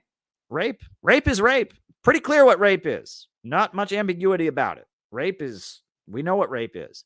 But, you know, I mean, you know, a boss who, you know, is inappropriate on the job, that's not okay. And sexual harassment is never okay, but it's not rape, right? It's not rape. You know, a teacher, you know, who is inappropriate with students, again, we're talking adults, like a college teacher that's inappropriate with, you know, the students, that's not okay, but it's not rape. You know what I mean? You know, I mean, if it's inappropriateness, if it doesn't go to anything physical, if a college professor were to hit on one of his students, that's not okay. That's sexual harassment. It should never be allowed, but it's not rape. Somebody who does that is not a rapist. They've violated the rules of their university. Universities should not tolerate that kind of thing. That's not rape. But, you know, all over the internet, if that happened, you know, if a college professor were to ask out one of his college students, right? Not okay. But if that happened and then it got on the internet, right, and a news article came out, it would be all over the internet. Twitter would say, so-and-so is a rapist. No, he's not. He shouldn't have asked out one of his students. That violates the rules of the university. That's, you know, that violates their sexual harassment policy. That's not rape. right? And but it's like, but everyone's a rapist now. Anyone who does anything that, it gets stupid, right? It really, really gets stupid. And that's the thing, is rape is rape. Sexual assault is sexual assault. These are serious things. But if you muddy the waters, just like actual Nazi, that's a serious thing if someone's a Nazi. But if your dad is a Nazi because he says, why do kids put pronouns in their bio, then pretty soon actual Nazis aren't Nazis anymore, right? If the college professor who does something inappropriate, which shouldn't happen, if the college professor hits on one of his students, and faces disciplinary action at his college for that, which should happen, right? He shouldn't be able to do that. And then it's all over Twitter that he's a rapist. Well, then the actual rapist is less of a rapist, and that's the sad thing about this. It's like on the internet, all these people, it gives them a thrill to go after people. It gives them a thrill to go after people, to harass people. And so they come up with the most shrill interpretation of events. They extrapolate things to ridiculous conclusions. And then pretty soon, no one's guilty of everything. Once everyone's canceled, then no one's canceled. And that's the dirty little secret of cancel culture. Bill O'Reilly has a podcast and millions of people listen to it. He makes money. Yeah, he's fired by Fox, but they gave him money to go away because of contract. I mean, Bill O'Reilly, was he canceled? Maybe, sure. But, I'd like to be canceled like Bill O'Reilly. Fuck. Look at that. You know what I mean? Shit, and that's this thing. I mean, nowadays, they can destroy your reputation, and they destroy the reputations of all kinds of people, myself included. But at the same time, they can't make you go away, and that's the scary thing about all of this. Like, and they can't make you go away. And once you cancel everybody, then no one's canceled. And we're dealing with this weird period, because it used to be you could really cancel somebody. Now a lot more people get canceled, but cancel actually means less. It used to be if the New York Times went and hit piece on you, you were done. You were done. Now you're not done anymore. New York Times could do a hit piece on you. You can still keep going. And that's the thing, is a lot more canceling goes on. They cancel a lot more viciously nowadays. But the power of the cancel to destroy people is decreasing. And there are, I'm not in favor of quote unquote cancel culture, but there are things that we should obviously say no to, like child molesting, like rape, like Nazis, but then again, if everyone's a Nazi, everyone's a rapist, everyone's a child molester, pretty soon then pretty soon actual Nazis stop being Nazis. Pretty soon actual rapists stop being rapists. So, and that's the problem with all of this. And that's why, it's like, I want to see how this plays out. I want to see where we're at in like 2 or 3 years with all of this. I want to see, because in 2 or 3 years, let's see how this works. Where are we going to be at in 2 or 3 years, right? Too many witch hunts. Once you start witch hunting everybody, pretty soon it doesn't mean anything anymore.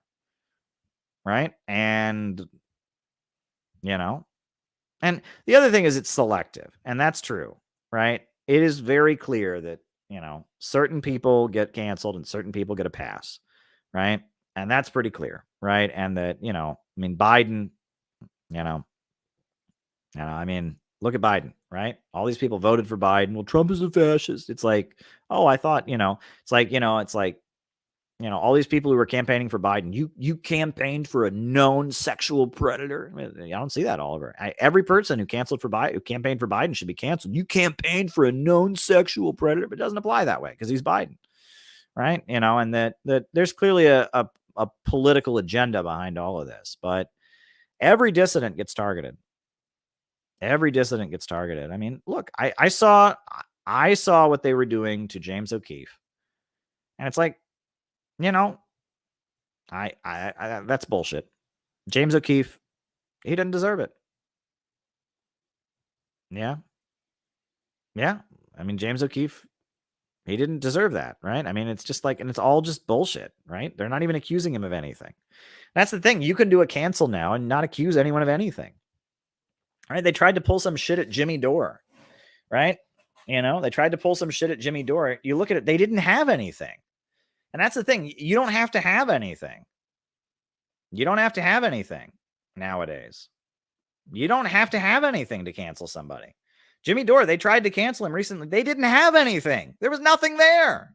There was nothing there. But there's all kinds of people just retweeting it and going along with it because, oh, it's on Twitter. It's like, you look at it, there's nothing there. The same with James O'Keefe.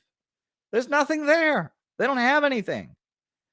But, you know, if they want to make something out of it, if they want to target a dissident, they can make it something. So, yeah, I mean, it's just bizarre. I mean, you know, it's just bizarre. I mean, I look at what they've done to Nick Brana, and it's like, the more you look into that, the more obviously that's such bullshit, you know. I knew Nick Brana was innocent when I was listening to one of the people, I won't even say her name, who was trying to back up the accuser against Nick Brana. And she said two things, and this is how I knew Nick was completely innocent. So there were two things that she said. The first one that she said is, well, you know, we went to a protest one time, and we went to the protest, and when we got there, the woman was crying, and she had this argument with Nick. That proves nothing. How many people have been in a relationship before and had an argument with the person you're in a relationship with? Me. How many people have had you or your spouse cry because of an argument you've had? Me. That's bullshit, right? So why did she even mention that? Oh, we're supposed to feel sorry for her, right? And then immediately we're supposed to think like, oh, I've cried. Oh, wow, she must be miserable. And it's like, well, yeah, it sounds like he and his girlfriend had a fight. That's not evidence of anything. And then she said, well, I walked in on them kissing one time, and it looked to me like maybe it was not consensual. And when I heard that, I was just like, this is bullshit. She walked in on them kissing one time, and it looked like maybe it wasn't consensual. That's bullshit. That's what that is. That's a bullshit out. I mean, it looked, and then she kind of like backed away from it. That was my favorite. She's like, well, I mean, it could have been consent. I don't really know, but, and I'm just like, are you shitting me? Yeah. I'm like, are you shitting me? Are you shitting me? I'm like, okay, it looked like maybe. And if that's the case, then why did she not call the police, right? If you walk in on someone raping someone else, why didn't you call the police then? I mean, that's just bullshit. When I heard someone was crying as evidence of something, and they clearly had an argument, so fucking what? Number one. And the second thing, when I heard, oh, and I walked in on and the kissing, and it may not have been. This is bullshit. And that another sign I've noticed of things being fake, of Me Too's being fake, right? You know, maybe they'll go after me. Maybe they'll clip this and go after me. All the people that were here earlier are missing all, you know, whatever. But another sign of Me Too's being fake is they're really long and complicated, and they throw in all kinds of stuff that's really complicated because they don't really want you. They don't really want you to read the details. Right. And I've noticed that, they did this. There's been a couple of these Democratic primary campaigns where like a DSA Democrat is running against the mainstream Democrat, and then they have a sex scandal. And the sex scandal is always really long and fucking complicated. Right. There was like a woman who was running for something in DC, and then it came out that she had texted somebody that she thought they were cute or something. And it's like, I started reading the Intercept article on it, and I was just like, it was so fucking long and complicated. And that's the thing. No one cares. People don't read it. They just see, oh, sex drama. This is a bad person, and they move on. Right. And that's one thing you can tell whenever people are planning to like try to take someone down. They try to include as much long, complicated details because they don't want you to actually read the whole thing. Because if you actually read the whole thing, you'll realize there's nothing there. Right. And that's one thing. The other thing is that in the long, complicated stuff, you see what they're actually mad about. They're not actually mad about the allegation that they're making. They're mad about personal shit, jealousy, ways they feel this person was a jerk and mistreated them, whatever. So all the stuff they're really mad about, they get out because that's what they're mad about. They're leveling the allegation because they want to get revenge for the stuff they're actually mad about. So whenever people write a big, huge manifesto that starts out with the time he looked at me funny and one time he was mean and one time he did, you can tell that, so what they're actually mad about is included. And then there's always, and then this is kind of like the thing with Nick, there's always qualifiers of like, well, maybe well, it wasn't exactly, or maybe he didn't mean it this way, but, and they always, it's like, it's weird, right? It's like people don't like to lie. They don't. People do not like to lie. And so when people are lying, they often try to give themselves a way out. And it's really sad and pathetic. But like when people are lying, they will often like, people want to think they're doing the right thing in their head. That's really, I've noticed that. No one wants to think they're bad, right? No one wants to think they're doing the wrong thing. So when people lie, they often will like use qualifiers or try to like, and that's, I mean, when you see somebody doing that, again, rape is rape. Rape is rape, right? Either it happened or it didn't, right? Sexual assault, either it happened or it didn't, when someone's like, oh, maybe, it's like, yeah, okay. You know what I mean? Look, you look at cases, Tara Reid, it's not a 500-page manifesto. It's very clear. This is what happened. Boom. And that's how you know it happened. And it's not all kinds of personal character. It's not a 300, it's not a 5,000 word essay about Biden looking at her funny or something. You look at Tara Reid, it's very to the point. It's like, this happened. That's how you can tell she's telling the truth. And she has no incentive to do it. She has every incentive not to do it. They've just tried to destroy her. They've destroyed her life. They've destroyed her life, over this. And, I mean, it's like Tara Reid is very clearly telling the truth, but you look at some of these big manifestos about people, you look at some of these big manifestos about people. It's like, and again, they throw in all kinds of stuff that's irrelevant because that's what they're really mad about. So, yeah, I mean, that's, I saw the Nick Brana thing. I looked over some of that and I just started reading and I listened to some of the interviews. I'm like, this is bullshit. This is bullshit. And what they did to Jimmy Dore recently was bullshit, right? And what they're doing to James O'Keefe, it's bullshit. And it shows you don't have to have anything, right? You don't have to have anything. You can make bullshit about anybody, right? If you wanted to. Anybody, right? If you want to, you get a bunch of their ex-friends together.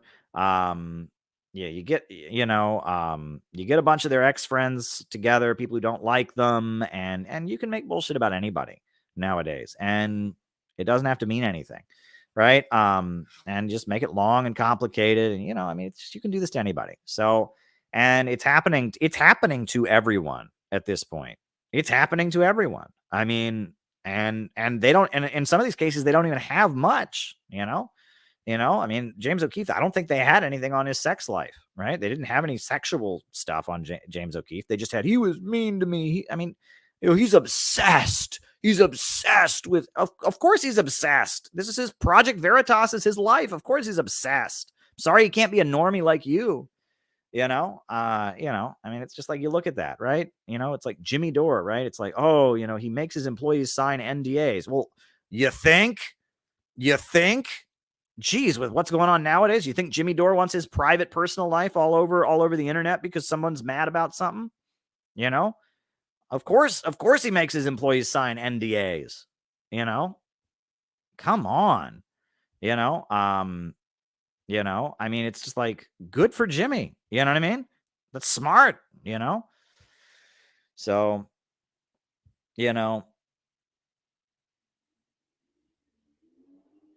so they do that and they do it to everybody and it's just bullshit. And so, but the main thing is, it doesn't have to stick. You can just keep going. And again, the more people they do this to, Now, the more people they do this to, the less it's going to mean anything, because they do it to everyone at this point. And it's infuriating. It's infuriating. But here I am. I had like one super chat left, but now I don't want to end with this. This is such an awful place to end a stream. I want to put some more music on. Should we put some more music on? Oh, here's some music. I wanted to put this on a stream for a while, you know, since we're doing communist music. This is a song. It's called the Blackleg Miner. Do people know Blackleg Miner? It's a very old Scottish labor song. Right? The Blackleg Miner. Do you know the Blackleg Miner? Right? We'll play Blackleg Miner, right? Let me, you know, this is a really old Scottish labor song. I'm not going to do the Cardew version because Cardew is not your favorite. But you know, I mean, he has a version of it. We'll do the Cardew version afterwards, just so Cardew can get his version in. But we'll do a normal version of it first. Just it's you know, first of all, what is a blackleg? All right, blackleg refers to scabs. In case you don't know, that's like British lingo for scabs. If you're a scab on a strike, you're a blackleg, right? You're a replacement worker to trying to break the union. So the Blackleg Miner, right? Which is Blackleg Miner is a really well-known classic Scottish labor song that's been around for quite a long time. So let's put on Blackleg Miner. All righty. Here we go. And we'll do the Cardew version after this. Here's a song from the industrial era.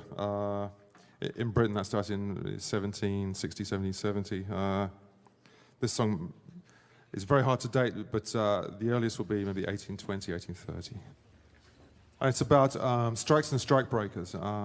Strikebreakers in this song are called blacklegs. You might call them scabs, or if you call them anything, you call them scabs. And this song's from the northeast of England, and it mentions a couple of coal fields up there. One is Delaval, another one is Seghill. And in the last verse, there's a bit of a rallying cry to join the union. And those of you who are particularly moved, and there's a table set up in the foyer on your way out if you'd like to sign up. Oh, it's in the evening after dark that the blackleg miner goes to work with his moleskin pants and his dirty shirt. There goes the blackleg miner.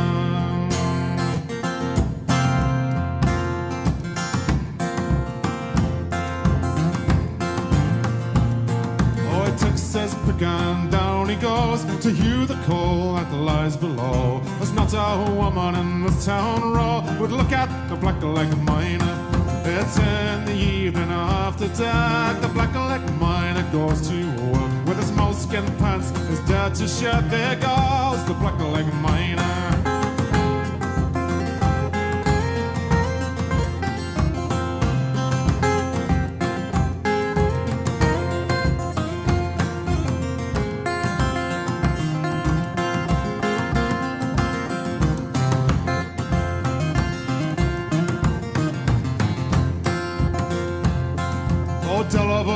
A terrible place, they rub wet clay in the blackleg's face. Round the pit they run a foot race to catch the blackleg miner. And don't go near the Seghill mine. Across the top they've stretched a line to catch the throat and break the spine of the dirty blackleg miner. It's in the evening after dark. The blackleg miner goes to work with his moleskin pants, his dirty shirt. There goes the blackleg miner.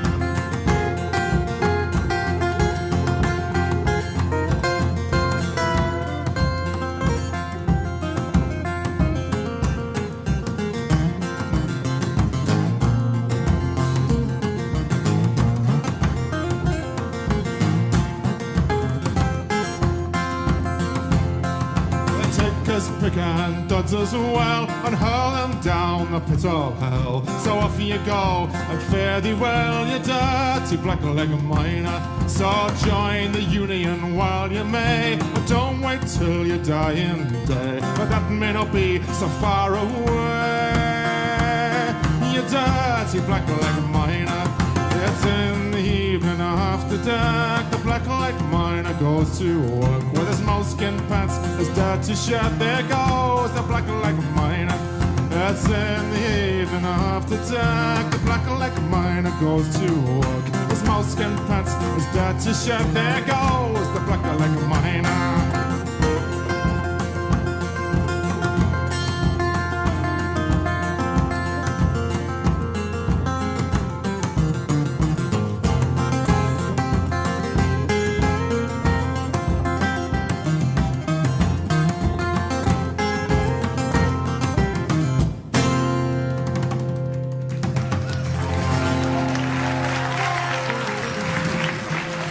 All right, so that's the normal version of the song. So now we'll let Cardew have a chance. Also, if people have more super chats, you have something you want me to keep talking about. I love procrastinating, and I have to finish a book before I go to bed tonight. So if you have more things you want me to talk about, by all means, do so.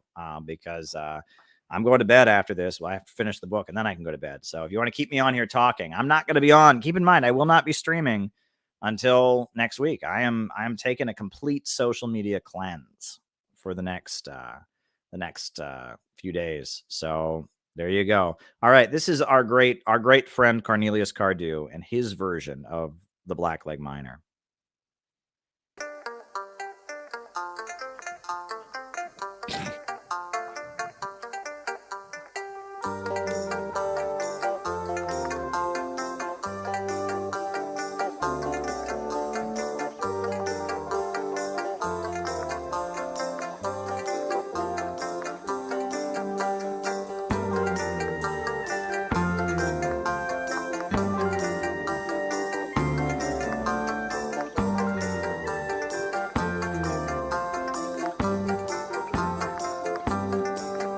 Now it's in the evening after dark when the blackleg miner creeps to work with his moleskin trousers and his dirty shirt. There goes the blackleg miner. Well, he takes his picks and down he goes to hew the coal that lies below. But there's never a woman in this town, though, who'd look at a blackleg miner.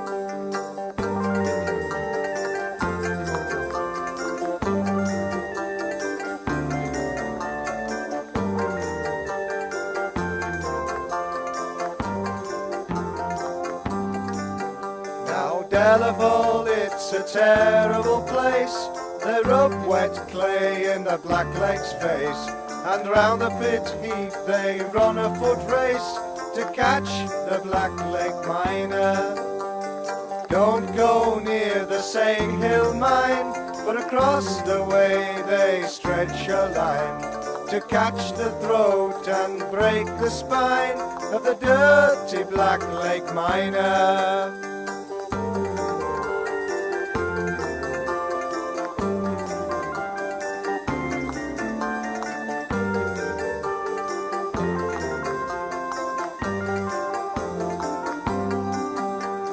Take his tools and his duds as well and throw them down the pit of hell. So down you go and fare ye well, you dirty blackleg miner.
So join the union while you may.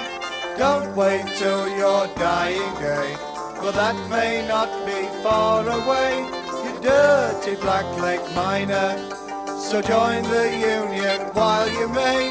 Don't wait till your dying day, for that may not be far away, you dirty blackleg miner. Alrighty, folks.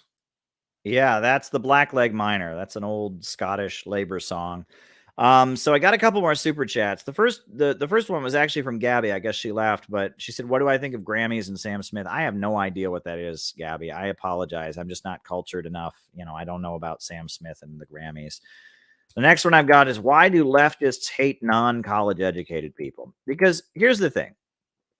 And I've told this to people before, and I really want people to hear this. I heard my whole life, "Oh, Caleb, you're going to love college. You're going to love college. You are going to love college." Because, and my parents and my relatives and people who told me that, my teachers, they weren't lying, because college used to be different. It used to be, especially during the Cold War, that American universities were considered to be the place people went to learn the nuances and the complexities. Average Americans, it was my country, right or wrong. It was, the government is if you don't support this country and capitalism, you need to move to another country.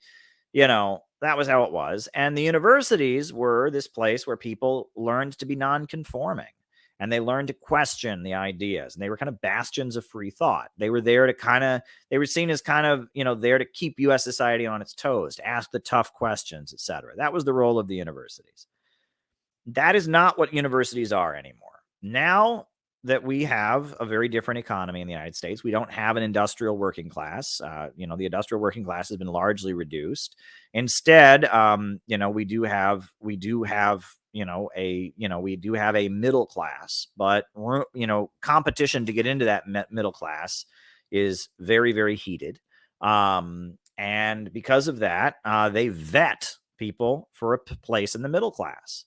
In order to get into the middle class, you have to be vetted, and the universities are there to vet you, right? To make sure that you are loyal enough, to give you the party line of American imperialism, to make sure that you're good enough to get into the universities. And actually, I will read you in my new book. I quote from Vladimir Lenin. He talks about this very issue, right? And he talks about this. I will read you. This is what he's talking about how it is that the socialist parties of Europe became reformist. This is what he says. This is an imperialism and the split in socialism. He says, "In all countries, the bourgeoisie has already begotten, fostered, and secured for itself bourgeois labor parties of social chauvinists. On the economic basis referred to above, the political institutions of modern capitalism, the press, parliament associations, congresses have created political privileges and sops for the respectful, meek, reformist, and patriotic office employees and workers, corresponding to the economic privileges and sops. Lucrative and soft jobs in the government or on the war industries committees, in parliament, on diverse committees, on the editorial staffs of respectable legal newspapers, or on the management councils of no less respectable bourgeois law-abiding trade unions. This is the bait by which the imperialist bourgeoisie attracts and rewards representatives and supporters of bourgeois labor parties. Wherever Marxism is popular among the workers, this bourgeois labor party will swear by the name of Marx. It cannot be prohibited from doing so, just as a trading firm cannot be prohibited from using any particular label or sign or advertisement. It has always been the case in history that after the death of revolutionary leaders who were popular among the oppressed classes, their enemies have attempted to appropriate their names so as to deceive the oppressed classes." That's Lenin describing, how basically they are creating fake socialists, and they use their institutions like their newspapers, like their universities, etc. That's where they create and cultivate fake socialists and social chauvinism. So, there you go. And that's why liberals don't like, college is where you learn to be a social fascist, and you learn to be a non-class struggle socialist, a social imperialist. right? And that's what college is there. It's a tool of the ultra rich, and they're trying to transition the United States to a low wage police state, and they need a group of little foot soldiers who've been appropriately brainwashed in order to do so. And on top of that, part of the reason liberals hate non-college educated people is because they feel special, right? They took gender studies and they learned why mom and dad are racist. You're racist, mom and dad, you're racist. And that's how they get to be better than other people, right? Because they learn that everyone's bad. People are racist and sexist and chauvinist. And that's their opportunity to feel good about themselves. They can look up their nose and say, I don't agree with you. That's racist. They get puffed up, right? Just like that's what happens in any society. I mean, if you're in a workplace, if the boss starts treating one of the employees better than others, he will get a puffed up image of himself. I'm better than my coworkers, right? Well, they got to go to university and get their indoctrinations. They get to feel better about themselves, right? Oh, I'm trusted enough to be part of this cosmopolitan middle class. I don't want to make America great again. I'm not like really an American. America's like a racist kind of thing. Like I'm like a citizen of the world who like knows about white gender privilege. What the heck, right? I'll do this. What the heck? Why not? I forgot I was going to do this, right? But what the heck? Why not? We're on here and I'm not going to be on here for quite some time. So I might as well say everything I want to say now. But I forgot. I honestly forgot.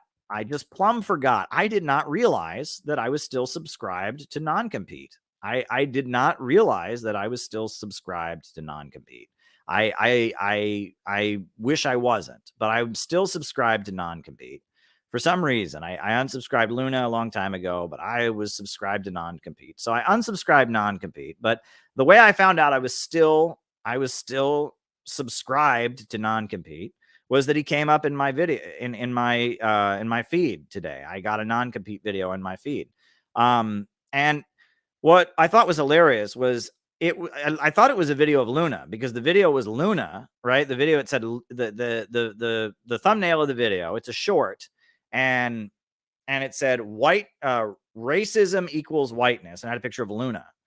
And so I thought it was a video of Luna. It's not. He's using his pretty girlfriend as clickbait to get you to watch the video. It's actually non-compete talking, right? He's just using Luna. He has Luna in the video for like 2 seconds, and he's using her as clickbait.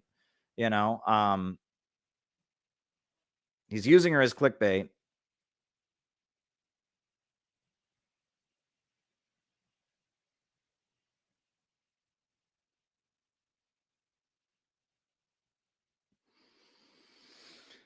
Hold on.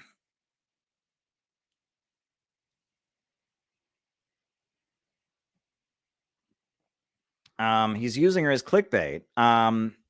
So here we go.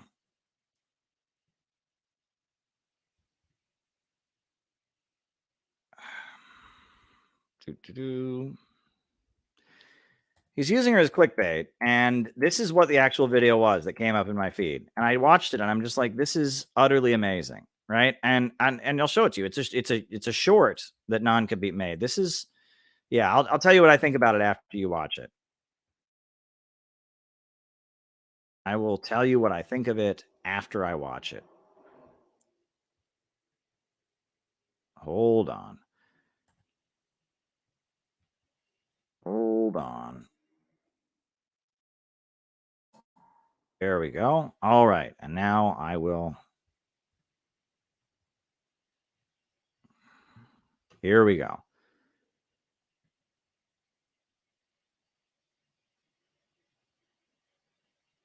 Default, and the concept of all other races have been constructed to exclude those people from white society and to oppress them. In the USA, we refer to the race of Asians, but do Vietnamese people, for example, see themselves as having the same race as Koreans or Japanese folks? We don't. Remember, race evolved in the middle of the 19th century as a pseudoscience, which was an attempt to reinforce and justify systems of oppression. The idea of whiteness evolved alongside capitalism and colonialism just a few hundred years ago to justify those systems of oppression. Today, race itself is a form of systemic oppression, which places white people at the top and black people at the bottom, and everyone else somewhere in between. In other words, race and racism are the same thing. Whiteness and white supremacism are. So yeah. Did you all see that video? That's what non-compete thinks is important right now. That's what non-compete thinks is important. That is what he wants to spend his time talking about and making videos about. We're on the brink of a new world war. The USA is on the brink of going to war with Russia and on the brink of going to war with China. And he wants to make a video about some Ivy League bullshit, Ivy League woke bullshit about, you know, whiteness and race privilege and blah, blah, blah, blah, blah, blah. And it's just like, we all can agree racism's bad, dude, but it's like, we're on the brink of World War III. Nothing on there defending Russia and their intervention and their denazification operation. Nothing, you know, defending China around the Taiwan issue. Oh, and the FBI raided the homes of the African People's Socialist Party, raided their homes, pointed guns in their faces, terrorized them.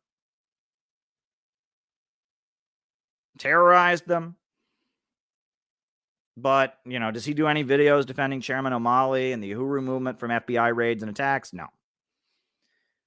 You know, I mean, it's like, this is what they think is important. Like, I mean, at this moment, our economy is melting down. You know, there's trains exploding in Ohio, spewing deadly chemicals everywhere. You know, inflation is affecting working people. This is what he thinks is important. Is this academic woke bullshit about, like, what? Western society, whiteness is the default, and the concept of all other racism is bad. We can all agree racism is bad. What the fuck is your point? Races have been constructed to exclude those people from white society and to oppress them. In the USA, we refer to the race of Asians, but do Vietnamese people, for example, see themselves as having the same race as Koreans or Japanese? Like, and you see the look in his eyes, like, he's like, I'm about to say something so amazingly profound. See themselves as having the same. Do they see themselves as having, ooh, this is really, really profound. Oh, wow, look at this. As Koreans or Japanese folks? Oh, and look, now he's got his beautiful girlfriend who just happens to be the thumbnail, which is the only reason anyone would click on this video. We don't. Remember. Wow. Race evolved. He got an actual person of color to agree with him. He must be right. In the middle of the 19th century as a pseudoscience, which was an racism evolved in the 18th. So are you against racism? Wow, I'm so impressed. Non-compete is against racism. He's against it. I bet he took race studies in college. I bet he's more anti-racist than I am. I bet he can find some little tiny way that I'm somehow racist. Whoa. We're all so amazingly impressed, right? We're all so blown away by the profundity and the political bravery and the courage of this video. I mean, it's like, wow. I mean, he's like against racism, and he like knows a bunch of hyper academic bullshit words to talk about it. Reinforce and justify systems of oppression. The idea of whiteness evolved alongside capitalism. He's against whiteness and colonialism just a few hundred years ago to justify those systems of oppression. Today, race itself is a form of systemic oppression, which places white people at the top and black people at the bottom, and everyone else somewhere in between. In other words, wow. You know, we're on the brink of the Third World War, and he's trying to cancel all the people that are opposing World War and calling them Nazis. You know, the FBI is raiding the homes of black revolutionary activists, and he's not saying anything about it. Oh, you know, the wages and living conditions of average working people are getting worse. But, you know, I mean, he knows a bunch of hyper academic liberal buzzwords. He knows a bunch of hyper academic liberal buzzwords. You know, and so that proves that he's awesome. He's just amazing. He's like a great morally superior person. This is what a communist should be doing. When you're on the brink of a new world war, when the capitalist economy is collapsing, when the government is raiding the homes of Black revolutionary activists and threatening and calling them Russian agents and threatening to indict them. When the railroads are crashing and spewing deadly chemicals into the air. That is what communists should be focusing on, is how can they master the hyper academic liberal buzzwords and be super aware of their white privilege or whatever. I mean, this is just like, this is what is wrong with these people, right? And this is why, someone asked, why do they hate non-college educated people? That's why, because we actually care about like not having a new world war and all this other stuff. That makes us Nazis. Real leftists sit on there and wank about privilege all day long. Racism is bad. And yes, people of color have it worse than white people. Yes. Racism bad. Like, we're also impressed. We're also impressed. Wow. Someone was asking, what the Lenin book I was reading from. That's from Imperialism and the Split in Socialism, which is Lenin's essay on his essay critiquing the social democrats who sold out in support of World War I. All right, I should probably get going. I do have one more super chat. It's from Lori. Will I stream the rally on Sunday? No, I will not. I will not be streaming the rally on Sunday. I will not be streaming our after rally, but there will be video shortly afterwards. It'll be edited rather quickly and it'll go up online. We'll have video of the whole event. Don't worry. You'll get to see it. But no, I'm not going to be streaming from the rally, and I'm not going to stream the actual event, our after party either. So there you go. Yeah. That's, we don't want to do that. Right. We want to have high quality video, not a stream. I talked about this earlier on the stream. That's how we do things, but we're going to be doing different events in different parts of the country. We're heading to the West Coast next. We want to do a Southern conference in the South pretty soon. That's what we want to do. And, yeah, there you go. All right, folks, I'm going to put on the closing music, and I think I've got to finish my book and send it off to the person. I won't be online for the next few days. I'm doing a social media cleanse after this. So goodbye for now. See you all on Sunday night, and see you after that. New upsurge in the struggle against U.S. imperialism is now emerging throughout the world. Ever since World War II, U.S. imperialism and its followers have been continuously launching wars of aggression. But the people of various countries have been continuously waging revolutionary wars to defeat their aggression. And while the danger of a new world war still exists, and the people of all countries must get prepared, revolution is the main trend in the world today.